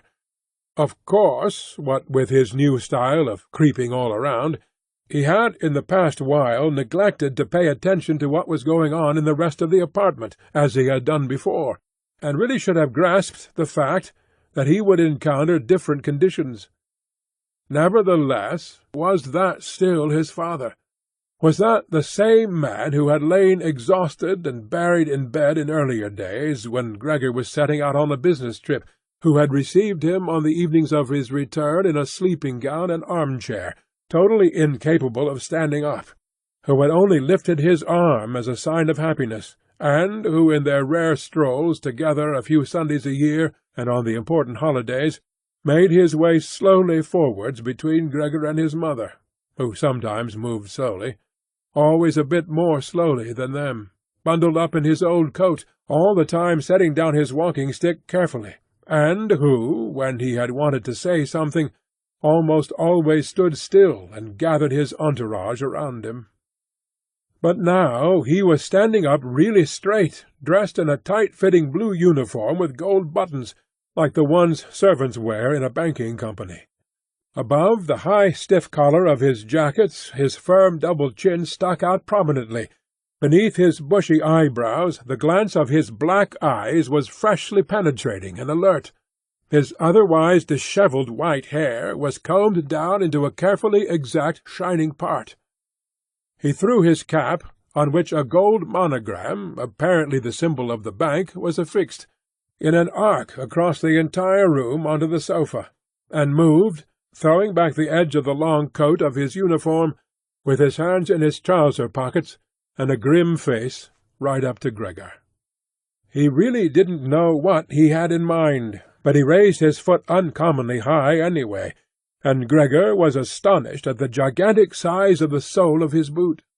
However, he did not linger on that point, for he knew from the first day of his new life that, as far as he was concerned, his father considered the greatest force the only appropriate response, and so he scurried away from his father, stopped when his father remained standing, and scampered forward again when his father merely stirred. In this way they made their way around the room, repeatedly, without anything decisive taking place. In fact, because of the slow pace, it didn't look like a chase. Gregor remained on the floor for the time being, especially since he was afraid that his father could take a flight up onto the wall or the ceiling as an act of real malice. At any event, Gregor had to tell himself that he couldn't keep up this running around for a long time, because whenever his father took a single step he had to go through an enormous number of movements. Already he was starting to suffer from a shortage of breath, just as in his earlier days when his lungs had been quite unreliable. As he now staggered around in this way in order to gather all his energies for running, hardly keeping his eyes open, and feeling so listless that he had no notion at all of any escape other than by running, and had almost already forgotten that the walls were available to him, although they were obstructed by carefully carved furniture full of sharp points and spikes, at that moment something or other thrown casually flew down close by and rolled in front of him. It was an apple. Immediately a second one flew after it. Gregor stood still in fright. Further running away was useless, for his father had decided to bombard him. From the fruit bowl on the sideboard his father had filled his pockets, and now, without for the moment taking accurate aim, he was throwing apple after apple. These small red apples rolled around on the floor as if electrified, and collided with each other. A weakly thrown apple grazed Gregor's back, but skidded off harmlessly. However, another one, thrown immediately after that one, drove into Gregor's back really hard. Gregor wanted to drag himself off, as if the unexpected and incredible pain would go away if he changed his position, but he felt as if he was nailed in place, and lay stretched out, completely confused in all his senses. Only with his final glance did he notice how the door of his room was pulled open, and how, right in front of his sister, who was yelling, his mother ran out in her undergarments, for his sister had undressed her in order to give her some freedom to breathe in her fainting spell, and how his mother then ran up to his father. On the way her tied-up skirts slipped toward the floor one after the other, and how, tripping over her skirts, she hurled herself onto his father, and throwing her arms around him, in complete union with him, but at this moment Gregor's powers of sight gave way, as her hands reached to the back of her father's head, and she begged him to spare Gregor's life. Chapter 3. Gregor's serious wound, from which he suffered for over a month, since no one ventured to remove the apple, it remained in his flesh as a visible reminder, seemed by itself to have reminded the father that, in spite of his present unhappy and hateful appearance, Gregor was a member of the family, something one should not treat as an enemy, and that it was, on the contrary, a requirement of family duty to suppress one's aversion and to endure. Nothing else, just endure. And if through his wound Gregor had not apparently lost for good his ability to move, and for the time being needed many minutes to crawl across the room, like an aged invalid, as far as creeping up high was concerned, that was unimaginable. Nevertheless, for this worsening of his condition, in his opinion, it did get completely satisfactory compensation, because every day towards evening the door to the living-room, which he was in the habit of keeping a sharp eye on even 1 or 2 hours beforehand, was opened, so that he, lying down in the darkness of his room, invisible from the living-room, could see the entire family at the illuminated table, and listen to their conversation, to a certain extent with their common permission, a situation quite different from what had happened before. Of course, it was no longer the animated social interaction of former times, which Gregor in small hotel-rooms had always thought about with a certain longing, when, tired out, he had had to throw himself into the damp bedclothes. For the most part, what went on now was very quiet. After the evening meal, the father fell asleep quickly in his armchair. The mother and sister talked guardedly to each other in the stillness. Bent far over, the mother sewed fine undergarments for a fashion shop. The sister, who had taken on a job as a salesgirl, in the evening studied stenography and French, so as perhaps later to obtain a better position. Sometimes the father woke up, and, as if he was quite ignorant that he had been asleep, said to the mother, "How long have you been sewing to-day?" and went right back to sleep, while the mother and the sister smiled tiredly to each other. With a sort of stubbornness, the father refused to take off his servant's uniform even at home, and while his sleeping-gown hung unused on the coat-hook, the father dozed, completely dressed in his place, as if he was always ready for his responsibility, and even here was waiting for the voice of his superior. As a result, in spite of all the care of the mother and sister, his uniform, which even at the start was not new, grew dirty, and Gregor looked, often for the entire evening, at his clothing, with stains all over it, and with its gold buttons always polished, in which the old man, although very uncomfortable, slept peacefully none the less. As soon as the clock struck 10, the mother tried gently encouraging the father to wake up, and then persuading him to go to bed, on the ground that he couldn't get a proper sleep here, and that the father, who had to report for service at 6 o'clock, really needed a good sleep. But in his stubbornness, which had gripped him since he had become a servant, he insisted always on staying even longer by the table, although he regularly fell asleep, and then could only be prevailed upon with the greatest difficulty to trade his chair for the bed. No matter how much the mother and sister might at that point work on him with small admonitions, for a quarter of an hour he would remain shaking his head slowly, his eyes closed, without standing up. The mother would pull him by the sleeve and speak flattering words into his ear. The sister would leave her work to help her mother, but that would not have the desired effect on the father. He would settle himself even more deeply in his armchair.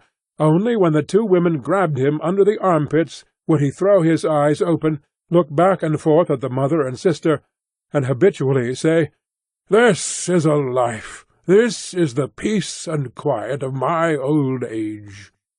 And propped up by both women, he would heave himself up elaborately, as if for him it was the greatest trouble, allow himself to be led to the door by the women, wave them away there, and proceed on his own from there, while the mother quickly threw down her sewing implements and the sister her pen, in order to run after the father and help him some more. In this overworked and exhausted family, who had time to worry any longer about Gregor more than was absolutely necessary? The household was constantly getting smaller. The servant girl was now let go. A huge, bony cleaning woman, with white hair flying all over her head, came in the morning and evening to do the heaviest work. The mother took care of everything else, in addition to her considerable sewing work. It even happened that various pieces of family jewellery, which previously the mother and sister had been overjoyed to wear on social and festive occasions, were sold, as Gregor found out in the evening from the general discussion of the prices they had fetched. But the greatest complaint was always that they could not leave this apartment, which was too big for their present means, since it was impossible to imagine how Gregor might be moved. But Gregor fully recognized that it was not just consideration for him which was preventing a move, for he could have been transported easily in a suitable box with a few air-holes. The main thing holding the family back from a change in living quarters was far more their complete hopelessness, and the idea that they had been struck by a misfortune like no one else in their entire circle of relatives and acquaintances. What the world demands of poor people they now carried out to an extreme degree. The father brought breakfast to the petty officials at the bank, the mother sacrificed herself for the undergarments of strangers, the sister behind her desk was at the beck and call of customers, but the family's energies did not extend any further. And the wound in his back began to pain Gregor all over again, when now mother and sister, after they had escorted the father to bed, came back, let their work lie, moved closer together, and sat cheek to cheek, and when his mother would now say, pointing to Gregor's room, "Close the door, Greta," and when Gregor was again in the darkness, while close by the women mingled their tears, or, quite dry-eyed, stared at the table. Gregor spent his nights and days with hardly any sleep. Sometimes he thought that the next time the door opened he would take over the family arrangements just as he had earlier. In his imagination appeared again, after a long time, his employer and supervisor and the apprentices, the excessively spineless custodian, 2 or 3 friends from other businesses, a chambermaid from a hotel in the provinces, a loving, fleeting memory, a female cashier from a hat-shop, whom he had seriously but too slowly courted. They all appeared mixed in with strangers or people he had already forgotten, but instead of helping him and his family, they were all unapproachable, and he was happy to see them disappear. But then he was in no mood to worry about his family. He was filled with sheer anger over the wretched care he was getting, even though he couldn't imagine anything which he might have an appetite for. Still, he made plans about how he could take from the larder what he at all account deserved, even if he wasn't hungry. Without thinking any more about how they might be able to give Gregor special pleasure, the sister now kicked some food or other very quickly into his room in the morning or at noon before she ran off to her shop, and in the evening, quite indifferent to whether the food had perhaps only been tasted, or, what happened most frequently, remained entirely undisturbed, she whisked it out with one sweep of her broom. The task of cleaning his room, which she now always carried out in the evening, could not be done any more quickly. Streaks of dirt ran along the walls. Here and there lay tangles of dust and garbage. At first, when his sister arrived, Gregor positioned himself in a particularly filthy corner, in order with this posture to make something of a protest. But he could have well stayed there for weeks, without his sister's changing her ways. In fact, she perceived the dirt as much as he did, but she had decided just to let it stay. In this business, with a touchiness which was quite new to her, and which had generally taken over the entire family, she kept watch to see that the cleaning of Gregor's room remained reserved for her. Once his mother had undertaken a major cleaning of Gregor's room, which she had only completed successfully after using a few buckets of water. But the extensive dampness made Gregor sick, and he lay supine, embittered, and immobile on the couch. However, the mother's punishment was not delayed for long, for in the evening the sister had hardly observed the change in Gregor's room before she ran into the living-room mightily offended, and in spite of her mother's hand lifted high in entreaty, broke out in a fit of crying. Her parents, her father had, of course, woken up with a start in his armchair, at first looked at her astonished and helpless, until they started to get agitated. Turning to his right, the father heaped reproaches on the mother that she was not to take over the cleaning of Gregor's room from the sister, and turning to his left, he shouted at the sister that she would no longer be allowed to clean Gregor's room ever again, while the mother tried to pull the father, beside himself in his excitement, into the bedroom.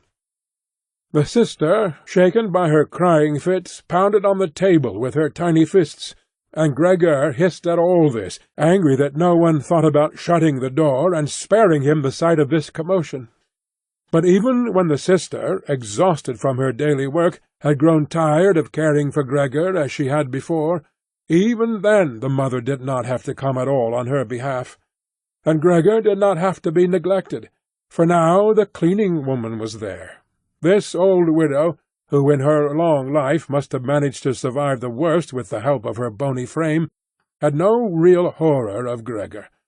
Without being in the least curious, she had once by chance opened Gregor's door. At the sight of Gregor, who, totally surprised, began to scamper here and there, although no one was chasing him, she remained standing with her hands folded across her stomach, staring at him. Since then she did not fail to open the door furtively a little every morning and evening to look in on Gregor. At first she also called him to her with words which she presumably thought were friendly, like, "Come here for a bit, old dung-beetle," or "Hey, look at the old dung-beetle." Addressed in such a manner, Gregor answered nothing, but remained motionless in his place, as if the door had not been opened at all. If only, instead of allowing this cleaning-woman to disturb him uselessly whenever she felt like it, they had given her orders to clean up his room every day. One day, in the early morning, a hard downpour, perhaps already a sign of the coming spring, struck the window-panes. When the cleaning-woman started up once again with her usual conversation, Gregor was so bitter that he turned towards her, as if for an attack, although slowly and weakly. But instead of being afraid of him, the cleaning-woman merely lifted up a chair standing close by the door, and as she stood there with her mouth wide open, her intention was clear. She would close her mouth only when the chair in her hand had been thrown down on Gregor's back. "This goes no further, all right?" she asked, as Gregor turned himself round again, and she placed the chair calmly back in the corner. Gregor ate hardly anything any more. Only when he chanced to move past the food which had been prepared did he, as a game, take a bit into his mouth, hold it there for hours, and generally spit it out again. At first he thought it might be his sadness over the condition of his room which kept him from eating, but he very soon became reconciled to the alterations in his room. People had grown accustomed to put into storage in his room things which they couldn't put anywhere else, and at this point there were many such things, now that they had rented one room of the apartment to 3 lodgers. These solemn gentlemen, all 3 had full beards, as Gregor once found out through a crack in the door, were meticulously intent on tidiness, not only in their own room, but, since they had now rented a room here, in the entire household, and particularly in the kitchen. They simply did not tolerate any useless or shoddy stuff. Moreover, for the most part they had brought with them their own pieces of furniture. Thus, many items had become superfluous, and those were not really things one could sell, or things people wanted to throw out. All these items ended up in Gregor's room, even the box of ashes and the garbage pail from the kitchen. The cleaning woman, always in a hurry, simply flung anything that was momentarily useless into Gregor's room. Fortunately, Gregor generally saw only the relevant object and the hand which held it. The cleaning woman perhaps was intending, when time and opportunity allowed, to take the stuff out again, or to throw everything out all at once, but in fact the things remained lying there, wherever they had ended up at the first throw, unless Gregor squirmed his way through the accumulation of junk and moved it. At first he was forced to do this because otherwise there was no room for him to creep around, but later he did it with a growing pleasure, although after such movements, tired to death and feeling wretched, he didn't budge for hours. Because the lodgers sometimes also took their evening meal at home in the common living-room, the door to the living-room stayed shut on many evenings, but Gregor had no trouble at all going without the open door.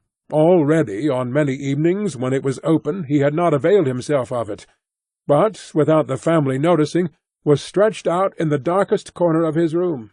However, once the cleaning woman had left the door to the living-room slightly ajar, and it remained open even when the lodgers came in the evening and the lights were put on. They sat down at the head of the table where in earlier days the mother, the father, and Gregor had eaten, unfolded their serviettes, and picked up their knives and forks. The mother immediately appeared in the door with a dish of meat, and right behind her the sister with a dish piled high with potatoes. The food gave off a lot of steam. The gentlemen lodgers bent over the plate set before them, as if they wanted to check it before eating, and in fact the one who sat in the middle, for the other 2 he seemed to serve as the authority, cut off a piece of meat still on the plate, obviously to establish whether it was sufficiently tender, and whether or not something should be shipped back to the kitchen. He was satisfied, and mother and sister, who had looked on in suspense, began to breathe easily and to smile. The family itself ate in the kitchen. In spite of that, before the father went into the kitchen, he came into the room, and with a single bow, cap in hand, made a tour of the table. The lodgers rose up collectively and murmured something in their beards. Then, when they were alone, they ate almost in complete silence. It seemed odd to Gregor that, out of all the many different sorts of sounds of eating, what was always audible was their chewing teeth, as if by that Gregor should be shown that people needed their teeth to eat, and that nothing could be done even with the most handsome toothless jawbone. "I really do have an appetite," Gregor said to himself sorrowfully, "but not for these things. How these lodgers stuff themselves, and I am dying." On this very evening the violin sounded from the kitchen. Gregor didn't remember hearing it at all through this period.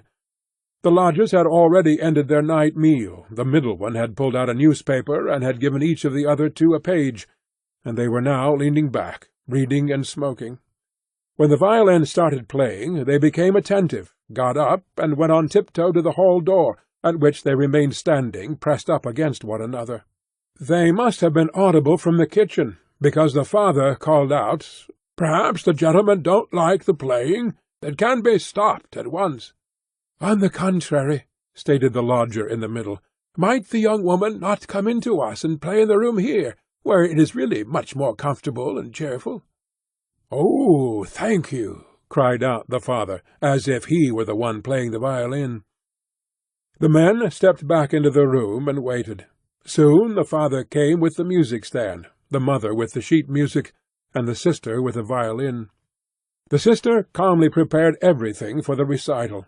The parents, who had never previously rented a room, and therefore exaggerated their politeness to the lodgers, dared not sit on their own chairs.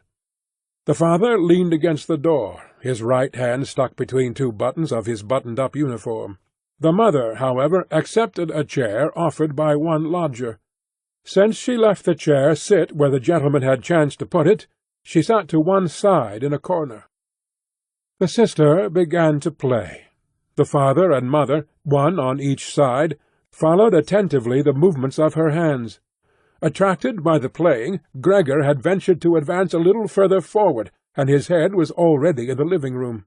He scarcely wondered about the fact that recently he had had so little consideration for the others.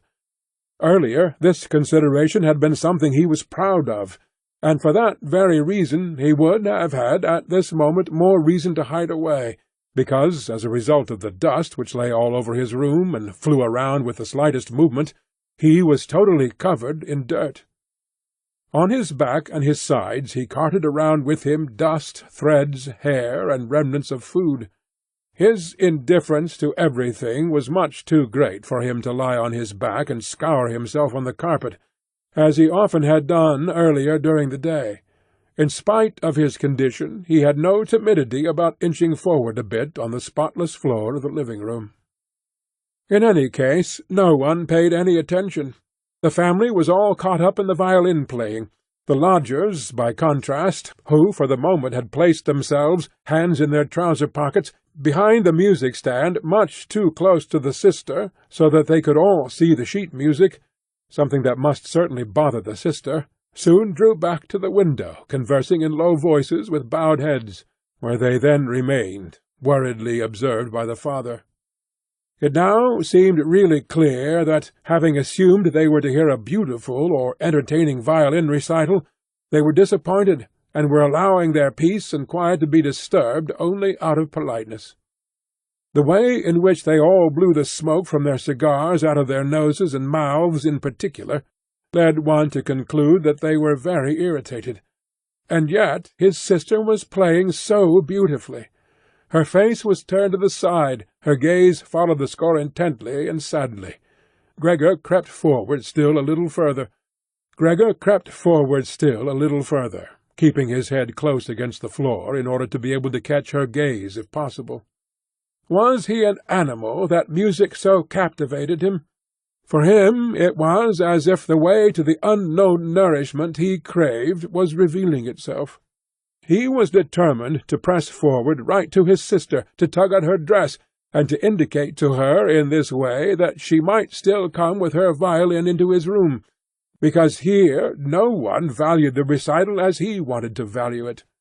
He did not wish to let her go from his room any more, at least not as long as he lived. His frightening appearance would for the first time become useful for him. He wanted to be at all the doors of his room simultaneously, and snarl back at the attackers. However, his sister should not be compelled, but would remain with him voluntarily. She would sit next to him on the sofa, bend down her ear to him, and he would then confide in her that he firmly intended to send her to the conservatory, and that, if his misfortune had not arrived in the interim, he would have declared all this last Christmas. Had Christmas really already come and gone, and would have brooked no argument? After this explanation his sister would break out in tears of emotion, and Gregor would lift himself up to her armpit and kiss her throat, which she, from the time she started going to work, had left exposed without a band or a collar. "Mr. Samsa!" called out the middle lodger to the father, and, without uttering a further word, pointed his index finger at Gregor, as he was slowly moving forward. The violin fell silent. The middle lodger smiled, first shaking his head once at his friends, and then looked down at Gregor once more. Rather than driving Gregor back again, the father seemed to consider it of prime importance to calm down the lodgers, although they were not at all upset, and Gregor seemed to entertain them more than the violin recital. The father hurried over to them, and with outstretched arms tried to push them into their own room, and simultaneously block their view of Gregor with his own body. At this point they became really somewhat irritated, although one no longer knew whether that was because of the father's behaviour, or because of knowledge they had just acquired that they had, without knowing it, a neighbour like Gregor. They demanded explanations from his father, raised their arms to make their points, tugged agitatedly at their beards, and moved back towards their room quite slowly.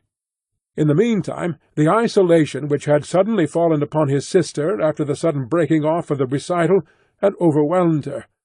She had held onto the violin and bow in her limp hands for a little while, and had continued to look at the sheet music as if she was still playing. All at once she pulled herself together, placed the instrument in her mother's lap. The mother was still sitting in her chair, having trouble breathing, for her lungs were labouring, and had run into the next room, which the lodgers, pressured by the father, were already approaching more rapidly.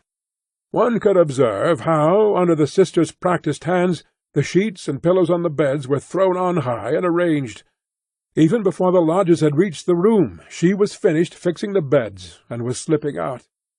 The father seemed so gripped once again with his stubbornness that he forgot about the respect which he always owed to his renters. He pressed on, until at the door of the room the middle gentleman stamped loudly with his foot, and thus brought the father to a standstill.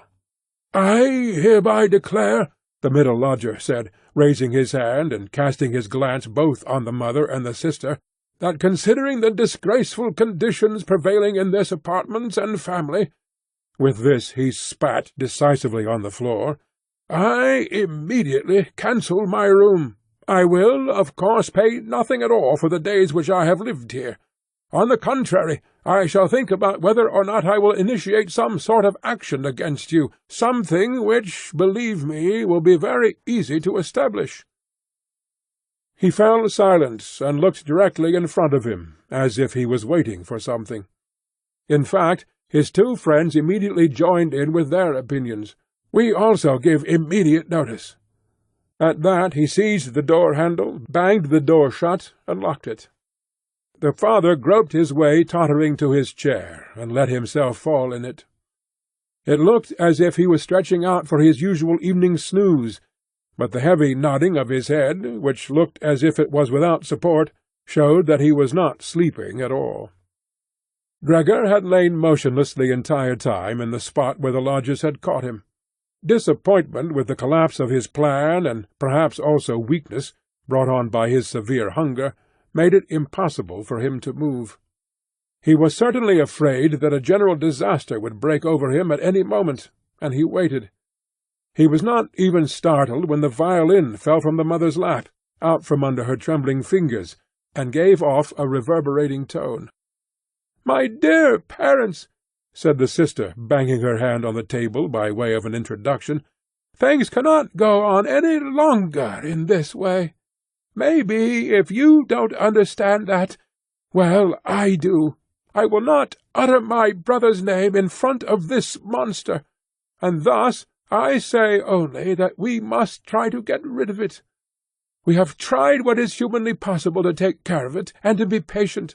I believe that no one can criticize us in the slightest." "She is right in 1,000 ways," said the father to himself. The mother, who was still incapable of breathing properly, began to cough numbly, with her hand held up over her mouth, and a manic expression in her eyes. The sister hurried over to her mother and held her forehead.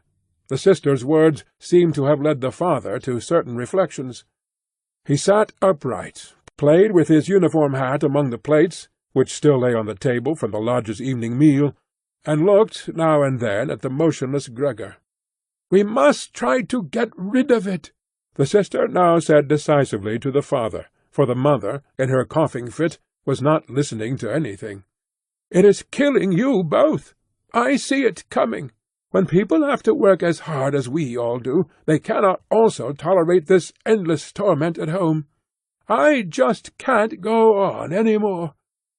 And she broke out into such a crying fit that her tears flowed out down onto her mother's face.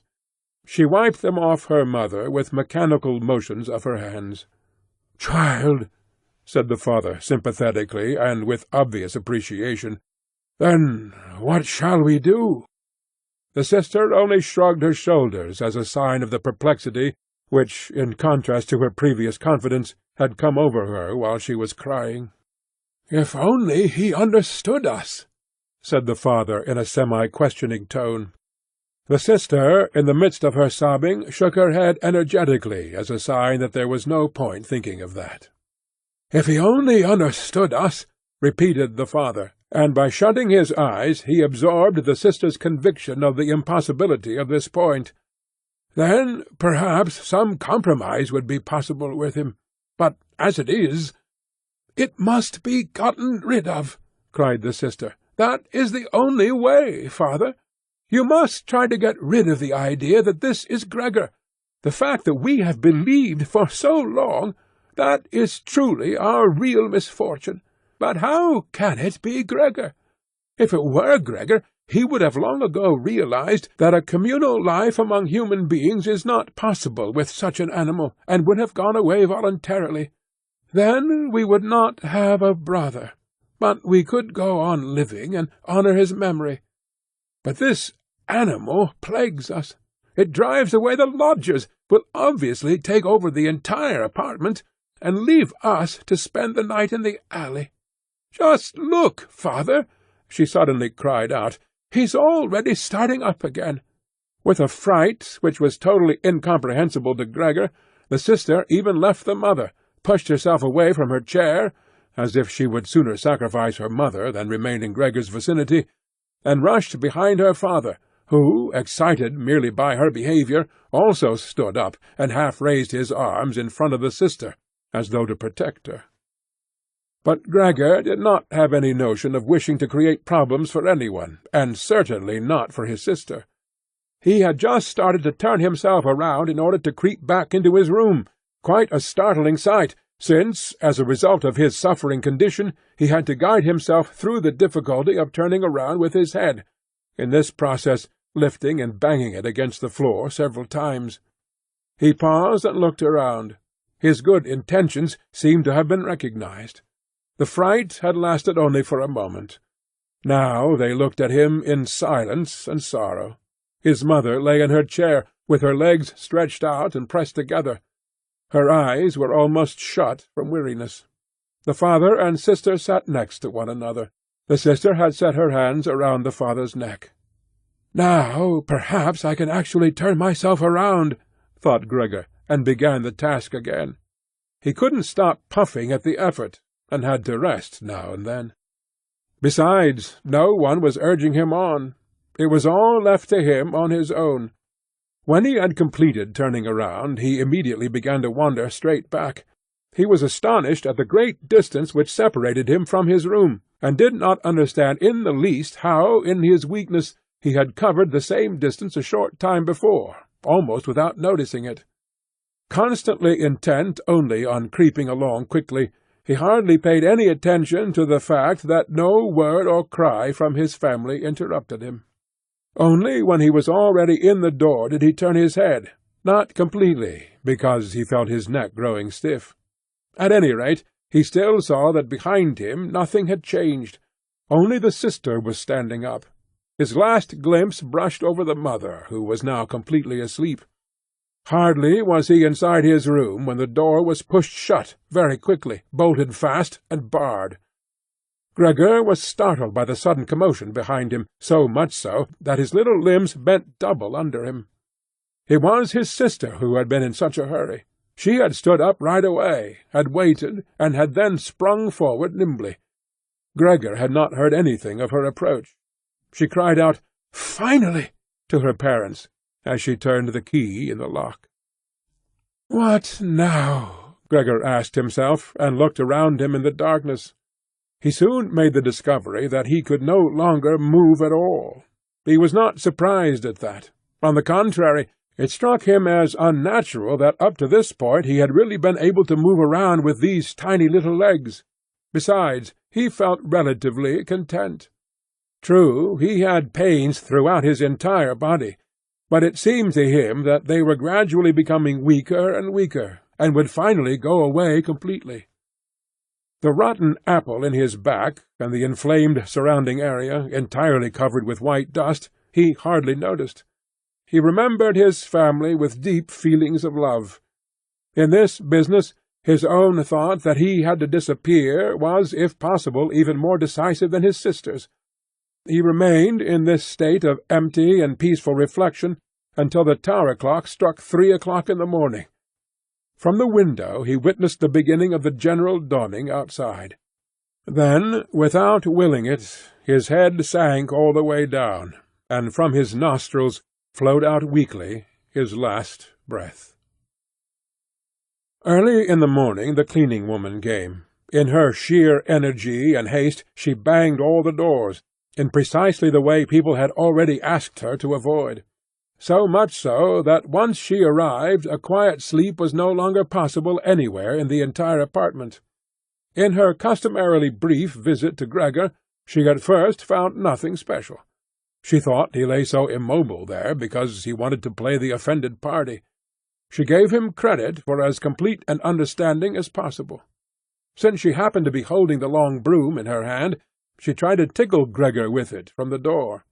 When that was quite unsuccessful, she became irritated and poked Gregor a little, and only when she had shoved him from his place without any resistance did she become attentive.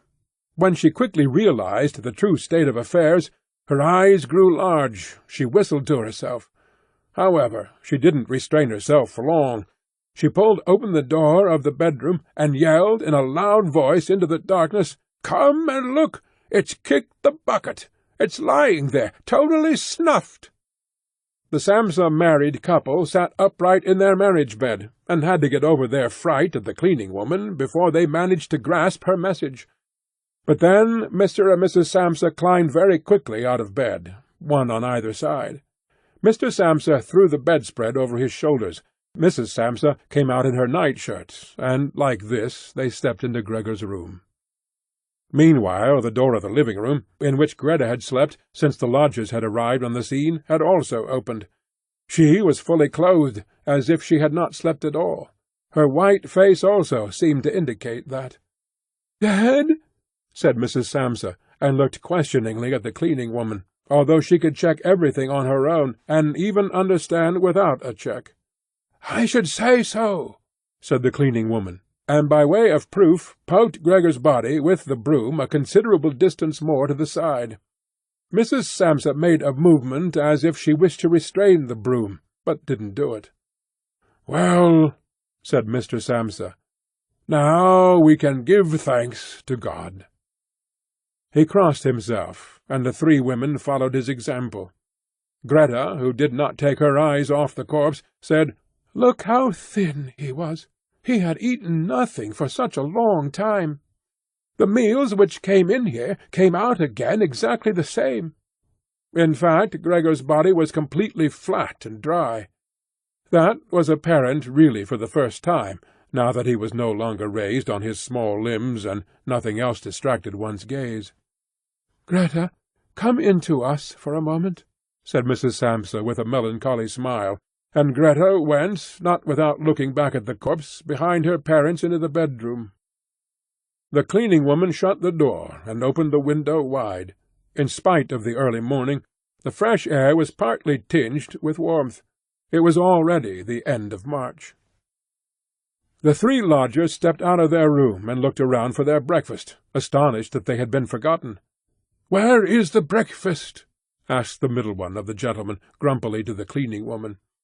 However, she laid her finger to her lips, and then quickly and silently indicated to the lodgers that they could come into Gregor's room. So they came, and stood in the room, which was already quite bright, around Gregor's corpse, their hands in the pockets of their somewhat worn jackets. Then the door of the bedroom opened, and Mr. Samsa appeared in his uniform, with his wife on one arm and his daughter on the other. All were a little tear-stained. Now and then Greta pressed her face onto her father's arm. "Get out of my apartment immediately," said Mr. Samsa, and pulled open the door, without letting go of the women. "What do you mean?" said the middle lodger, somewhat dismayed, and with a sugary smile. The two others kept their hands behind them, and constantly rubbed them against each other, as if in joyful anticipation of a great squabble which must end up in their favour. "I mean exactly what I say," replied Mr. Samsa, and went directly, with his two female companions, up to the lodger. The latter at first stood there motionless, and looked at the floor, as if matters were arranging themselves in a new way in his head. "All right, then we'll go," he said, and looked up at Mr. Samsa as if, suddenly overcome by humility, he was asking fresh permission for his decision. Mr. Samsa merely nodded to him repeatedly, with his eyes open wide. Following that, the lodger actually went with long strides immediately out into the hall.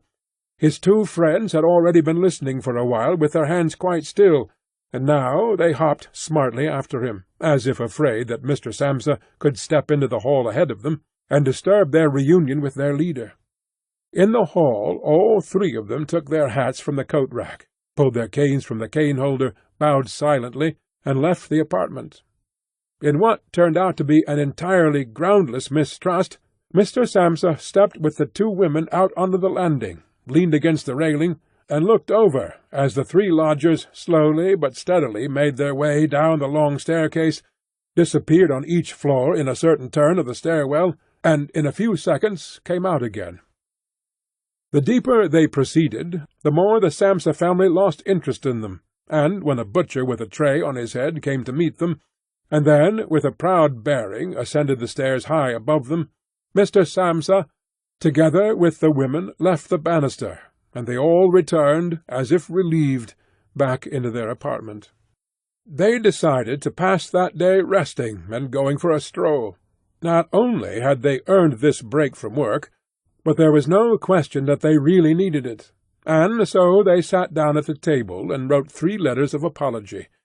Mr. Samsa to his supervisor, Mrs. Samsa to her client, and Greta to her proprietor. During the writing, the cleaning-woman came in to say that she was going off, for her morning work was finished. The 3 people writing at first merely nodded, without glancing up. Only when the cleaning-woman was still unwilling to depart did they look up angrily. "Well?" asked Mr. Samsa. The cleaning-woman stood smiling in the doorway, as if she had a great stroke of luck to report to the family, but would only do it if she was asked directly. The almost upright small ostrich feather in her hat, which had irritated Mr. Samsa during her entire service, swayed lightly in all directions. "All right, then. What do you really want?" asked Mrs. Samsa, whom the cleaning-lady still usually respected. "Well," answered the cleaning-woman, smiling so happily she couldn't go on speaking right away, "about how that rubbish from the next room should be thrown out, you mustn't worry about it. It's all taken care of." Mrs. Samsa and Greta bent down to their letters, as though they wanted to go on writing. Mr. Samsa, who noticed that the cleaning-woman wanted to start describing everything in detail, decisively prevented her with an outstretched hand. But since she was not allowed to explain, she remembered the great hurry she was in, and called out, clearly insulted, "Bye-bye, everyone!" turned around furiously, and left the apartment with a fearful slamming of the door. "This evening she'll be let go," said Mr. Samsa, but he got no answer from either his wife or from his daughter, because the cleaning-woman seemed to have upset once again the tranquillity they had just attained. They got up, went to the window, and remained there with their arms about each other. Mr. Samsa turned around in his chair in their direction and observed them quietly for a while. Then he called out, "All right, come here, then. Let's finally get rid of old things, and have a little consideration for me." The women attended to him at once. They rushed to him, caressed him, and quickly ended their letters. Then all three left the apartment together, something they had not done for months now, and took the electric tram into the open air outside the city. The car, in which they were sitting by themselves, was totally engulfed by the warm sun. Leaning back comfortably in their seats, they talked to each other about future prospects, and they discovered that, on closer observation, these were not at all bad, for the three of them had employment, about which they had not really questioned each other at all, which was extremely favourable, and with especially promising prospects. The greatest improvement in their situation at this moment, of course, had to come from a change of dwelling. Now they wanted to rent an apartment smaller and cheaper, but better situated, and generally more practical than the present one, which Gregor had found. While they amused themselves in this way, it struck Mr. and Mrs. Samsa, almost at the same moment, how their daughter, who was getting more animated all the time, had blossomed recently, in spite of all the troubles which had made her cheeks pale, into a beautiful and voluptuous young woman. Growing more silent, and almost unconsciously understanding each other in their glances, they thought that the time was now at hand to seek out a good honest man for her. And it was something of a confirmation of their new dreams and good intentions, when, at the end of their journey, their daughter got up first, and stretched her young body.